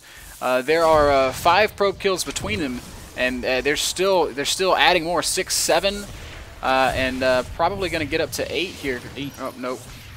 Nope. Not going to be 8, but a little bit of, I guess, counter pressure here. I'm not going to say that that Maestro's ahead. Far from it, in fact. But one thing that he did that was so super intelligent, man, I cannot get over this guy's perfect decision making. He made a single drone off that gold base and sent it down here to expand again. Yep. And there it is. We see it almost halfway finished now, or maybe a little bit more than. And again, we see that pressure just so he can go ahead and expand. And of course, he knows he needs to. It's not like he can go ahead and revert to some kind of tricky one base all-in tactics. Not going to work. He needs to go ahead and get an economy up, get some larvae out, and try to stabilize as best as possible. That being said, 47 supply of 50, 32 of 52 for Whiplash or thereabouts, depending on desyncing in replays. But, yeah, I think. I mean, Roaches are going to inflate that number a little bit, but Whiplash is just doing such a good job of keeping the pressure on. He's gone right into Stargate. He's got a Void Ray coming out. Phoenixes are going to follow that up. So, I mean, the only way that Maestro is going to hold here is if he gets extra queens out and spores down, but he's got no Evo chamber. His lair is done, interestingly. I'm not really sure why he would go for the fast lair. Maybe he was thinking Nidus Worm, but that's obviously not going to do anything. These Roaches are going to spot this Void Ray, and they are all going to die because Void Rays are really good against Roaches last time I checked. Yeah, Roaches cannot shoot up. There has been a myriad of jokes that in, of course, Heart of the Swarm, they will have that ability, which I like when people take that seriously, that even if they did it, it would ever make it into multiplayer. But as you said, yeah, Void Ray, very good against Roach. Oh, man, that stinks, man. Maestro lost a lot of Roaches there. He is in so much trouble. Whiplash is just applying tons and tons of pressure. He is such a jerk for cannon rushing. What a freaking... I gotta say, I love it. What a mean guy. I'm a fanboy of Saga, as you said, but I gotta say I love the abusive play here out of Whiplash. Look at this, man. Maestro saying, you know what, I'm going to make 900 Spore Crawlers so that you can't kill this hatchery, and I think it's going to work, man. The queen's going to pop out. Second queen coming up as well. Wow, if Maestro defends this hatchery, he might actually manage to stay in this game. He's maintained equal worker numbers with Whiplash, and Whiplash has invested very heavily in aggression here. He's got 550 minerals tied up over there at that gold base. He had much more tied up here at the outside of the natural. So I mean, his economy's been slow as well. He's not way ahead. Look at this, more Roaches attacking in the natural of Maestro. Yep. Now, actually focusing on the Stargate, doing work, as I like to say. On the production building of the Protoss. Never a good thing to see Roaches parked in your base. Better get something over there to deal with that ASAP. And all of a sudden, I feel like Maestro's in a pretty good spot, man. He's got 3 bases. He's ahead on workers. He's got a finished Hydra Den. Whiplash has thrown down some extra gateways, so he's going to try to start powering out some gateway units, and that'll do better against Hydras than Stargate stuff will. But man, I really think Zerg is starting to pull ahead, man. I really think Zerg's starting to pull well ahead. Well, one thing about it, we have not seen ABC games. This has not been Fisher-Price. This has not been basic. It's really been seesaw battles with both players sort of responding to what each other does. And I think a lot of lesser players would have just died to the cannon rush. But, you know, as you said, both players making wonderful decisions here. And Maestro is going to stabilize. Okay, so big attack here coming from Whiplash. I think Whip really wants to take out this third base. It looks like Maestro might just sack it. And for all the ground he has gained, it'll be more or less forfeit if he loses this third. He'll have fallen well behind. There are a lot of Hydras coming out. Is he going to try to... Nope, he isn't. He's going to just back off. I think that's probably the wiser move, as much as it pains me to say so. Whiplash does deny that third base, so once again, I think the momentum shifts back into the favor of our Protoss player. Whip looking so strong here. He's just been steady on the pressure. Cannons into Stargate, into heavy gateway pressure, and I would imagine he's going to go right into either Blink or maybe even Robotech after this. It's almost impossible to predict, but he's doing such a good job of transitioning. Yeah, I think he got a little frustrated with Maestro setting the tone so often, so he decided to go ahead and take the initiative this time and hold on to it, which I really like, actually, because you want to force the Zerg to have to make the tough decisions. You know, do I make units? Do I drone? Well, oh my gosh, I'm losing yet another hatchery. I need more units. So I like the style. Yeah, I don't think Whiplash should commit to another attack here. I think he needs to just fall back and take another base. He's not going to be successful attacking into this many Roaches and Hydras. He will lose his entire army. Whiplash, don't do it, brother. He is planning a proxy pylon. I don't know if he's going to listen to you. He may try to reinforce from right here. Oh, that's just too many Hydras. Nice force fields, though. They're going to zone those out nicely. If those Phoenixes can lift some stuff up, that'll help as well. But, man, look at the DPS coming out of the Zerg army, just tearing through this gateway stuff. The force fields are being such a factor here, but look at this Zerg army. Transfuse going down, and wow. Maestro just powering out of the natural. Whiplash is going to lose his entire army. This is going to put him at a huge supply disadvantage. And if Maestro just counter pushes right here, he might be able to win the game. Absolutely, and you said it, you begged him, you pleaded, don't do it, don't attack into this, there's simply too much stuff. However, Whiplash getting a little gutsy, overextending as we see so many players do. Bit of a misstep there, and Maestro now pretty much of a commanding supply lead, 105 or thereabouts, and Whiplash is 61. Big supply lead. Now he'll be able to retake his third base easily. He could even double expand if he really wanted to, and he's doing exactly what Whiplash doesn't want to see. He's sending a big counter push across the center of the map. Absolutely, and going to go ahead and spot this proxy pylon, take that out. Always frustrating for the Protoss. Is going to try a different base, as is the Protoss. The Protoss going to take a high yield, and whereas Maestro going to take this, I would think that would be about the 7 o'clock position. Yep. A little disappointed to see Maestro not committing to a counterattack right away, but at the same time, he's just showing us how smart he is by being patient and playing safe and slow. He killed the entire Protoss army. That buys him a lot of room. He is building units and not drones right now, but he's got 50 drones. He's got more drones than he needs on these two bases, so he can basically wait for this hatchery to finish before he gets back to drone production, and it's not going to hurt him. Absolutely. I do think that you are, absolutely that he should have gone in there and attacked a little bit, at least to keep the Protoss that much further back on his heels. And as we get later into this game, he's not being as active as I would like. Of course, he's got a lot of things going on right now, but one of the things, you could always send a Ling out to patrol around the map, see if you can spot any of these shifty nexuses. Whip taking this sneaky gold is actually going to turn out to be a really big deal if he stays alive through this push that appears to be materializing right now. Whiplash has had a good bit of time to kind of mass up some units, but his economy was just never really where he wanted it to be. Here comes a big push into the natural. Oh my gosh, there's so many roaches and hydras here. Whiplash is going to be hard pressed to defend against this. His zealots don't have charge. He only has +1. His first Colossus is out, but it does not have range. Oh my god, the Gateway army is just melting underneath these hydras, and this Colossus without range, this single Colossus without range is just not going to be enough. I feel like Maestro might be pushing in for the win here.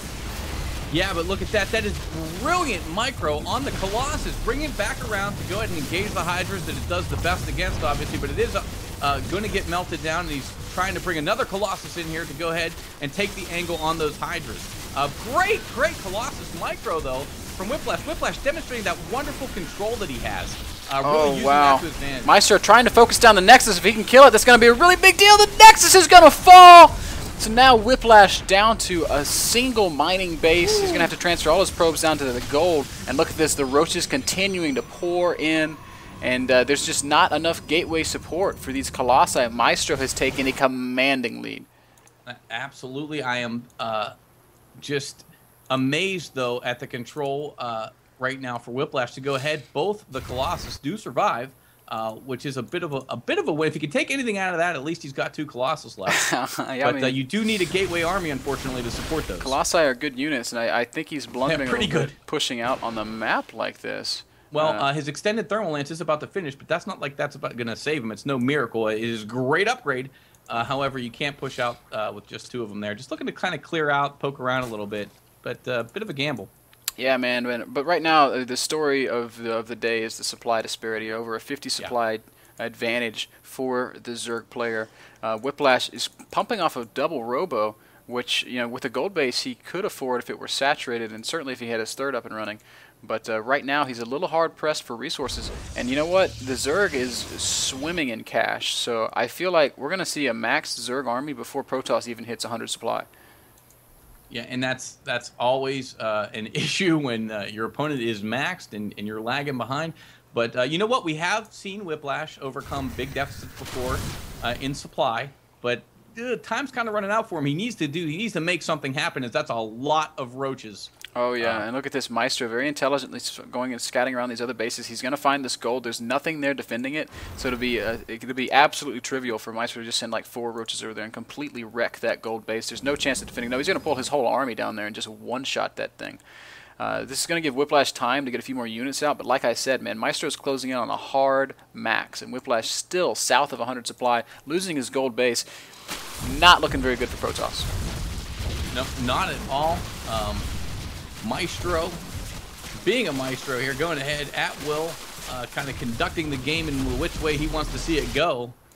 Whiplash taking the initiative, but once again, these seesaw battles, these wonderful maps have gone ahead and produced so many seesaw battles here. Of course, right back into Maestro's favor a little while ago and just holding that initiative again. Yeah, man. Absolutely, I agree with you. Maestro, he's maxed, man. And still, look, Whiplash, 91 supply against a maxed Zerg army. You know, there's we talk all the time about the cost effectiveness of Protoss stuff, but there's just no chance, man. There's not a unit in the Protoss army that can turn the tide of 100 supply disadvantage. Mothership. okay. Maybe double mothership if they can like cloak each other. Well, hopefully in a future patch we'll see that. Maybe not. But joking aside, I see a convergence here, and I feel like this is going to be a for the win push. Yeah, a huge roach ball here coming up into the natural of Whiplash. Now with really good force fields, Whip might be able to stay alive for a little while longer, but this is such a virtually impossible situation for him. And, you know, frankly, Maestro, he doesn't have to go kill Whiplash. He can just say, I'm going to keep killing your third base forever. And look, I think that's actually what he's going to do. Absolutely.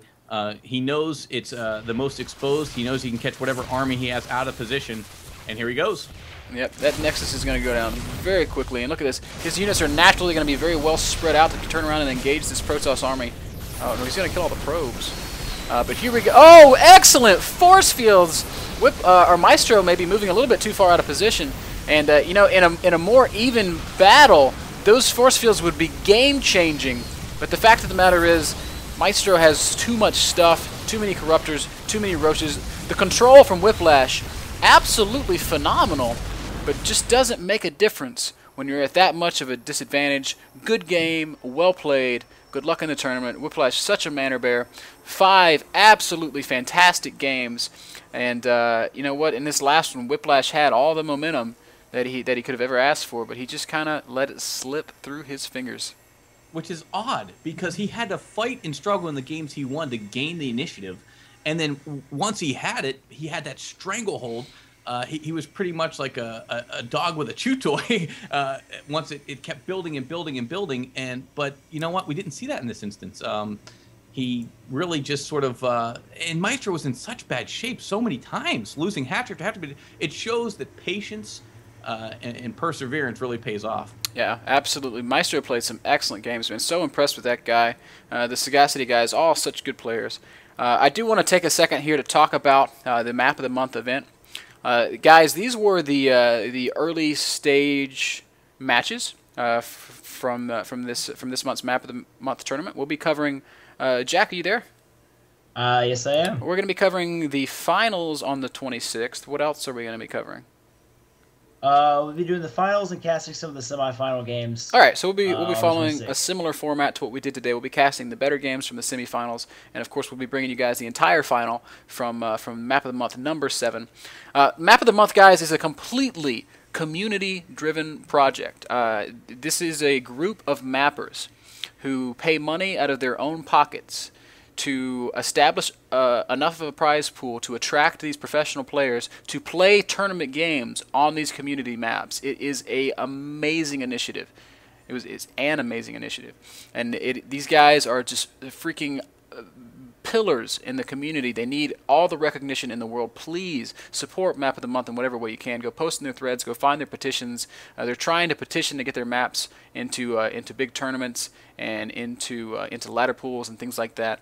If there's anything we know, it's that the community dictates what happens within the community. So please support these guys. It is such an amazing organization. I love what they do, and I'm just proud and humbled to be a part of this whole deal. I'm glad to be here casting it. Well, I know we're glad to have you casting, man. It's always a pleasure. Oh man, you're a fantastic caster, and tell me you're an excellent caster yourself. Thank you very much, sir. It's been an honor. Yeah, I know I had big shoes to fill, as I believe Chill is your normal co-caster, wonderful caster there. So I hope hopefully all the viewers weren't too dissatisfied. But it was absolutely a pleasure to come in and cast. And you know what? Who could say anything better than what Mr. Bitter just did? I mean, I don't even want to ruin it with adding anything other than the fact that you really need to go ahead and support these sorts of grassroots initiatives, because it's what it really is, what it's all about. Yep, couldn't agree more. But Tumba, why don't we take a second to plug some of your work? You've taken a lot of time out of your day to come cast with us, and I really, really appreciate it. So where can we hear more of your casting and see more of what you're doing for the StarCraft community? Please go ahead and check out stim.tv. That is our new URL. We used to be ASC Weekly, and what we do is we provide tournaments for every single league, and everybody gets a chance to be casted. It's bronze and silver on Monday, and then we have gold and platinum on Tuesday, diamond actually on Wednesday, and then Masters, Grandmasters on Thursday. Now, a bit of a cool announcement. We have partnered with Playhem, and they have put some money behind us, so we do have some new prizes. So we'll be seeing a lot more better players come out to try to win some money. But we have had a lot of representation from Team Complexity, so shouts out to them. Of course, Sagacity, hearts out to you guys. A lot of those guys competing as well. But if I know, I just want to be brief here. One cool thing about it, much like a Map of the Month, we're all about grassroots. We try to make the bronze and silver players feel every bit as good as a Masters, Grandmasters, and pay just as much attention to those guys. And, we try to run as many good tournaments as humanly possible. So check it out, stim.tv. Yeah, check those guys out indeed. I'm going to plug myself a little bit here, Jack, and there's nothing you can do about it, bro. Go right ahead, man. Please, guys, come check out my stuff. 12 Weeks with the Pros is my show where I bring on professional players and have them play games and sometimes even coach me. And we talk about the decision-making that goes into gameplay at the highest level. The objective there is to understand the game through the eyes of a pro gamer so that you guys may become one step closer to being pros yourselves. I will be casting at MLG this weekend, so please tune in for that. I'll be casting with Mr. H to the Usky Husky. I'm looking forward for that opportunity, or to that opportunity. I'm super stoked to be part of the MLG family. And I've got another big announcement that I'll be making on Monday. So that's like 6 hours away. So stay tuned for that one. That's my big, super happy, exciting announcement that I can't wait for. So bigger than MLG, huh? Bigger than casting with H the Husky Husky? I mean, I hope it doesn't get me in any trouble for saying so, but I think it's a little bit bigger than that opportunity. It's certainly bigger for me. Maybe in the grand scope of the StarCraft 2 universe, it might not be, but it's going to be freaking fantastic. So I'm stoked. Guys, thanks so much for tuning in and watching today. We're going to go ahead and wrap this bad boy up. Jack, do you have any closing words for us? You are the prez. Yeah. Well, first of all, I'm really looking forward to watching you cast at MLG, man. It's going to be awesome. I do have a question. Are you going to be playing and casting? No, I will not be playing and casting. I will be casting and casting. Have you seen the schedule? It's like I have. I don't get to stop. It's like it's almost like slave labor. Well, I'm sure you'll enjoy it. And but all right, yeah. So Map of the Month is, as Mr. Miller said, it is an awesome community outreach program. I guess I'm kind of the acting president. But it's a bunch of just top level mappers and people from the map community. And we all work really hard. So really appreciate you guys tuning in. We will be back on the 26th, same time, I believe, 4 p.m. Eastern, to cast the semifinals and finals, and might have a little bit of an announcement. I know we like announcing things on in the StarCraft universe, but might have a little bit of an announcement to do then. But yeah, please guys, go into the custom maps forum and just leave a comment on a map that you think looks awesome. Go search for Map of the Month, or MOTM on Battle.net is the prefix that all of our maps have if you're searching. And go play some games and find the map thread and leave the mappers a comment. They really do appreciate every comment that you can possibly give them. And I'll be posting some links to the threads in our chat in the chat. So please just check those out and bump us if you can. Leave a comment. We really do appreciate everything you guys have to say. All right, man. Well, Jack, I love everything you guys do. I strongly feel that y'all's is one of the best community projects out there right now, so please keep it up. StarCraft fans, please keep watching. I love the StarCraft community. It is the best community in esports, as we have proven at MLG time and time again, and we will prove it again this weekend. So if you're in the Anaheim area, be sure to come out. Everybody needs to attend at least one MLG in their lifetime. Please tune in on the 26th for the Map of the Month final. And that's all I have to say, guys. Peace out. See y'all next time.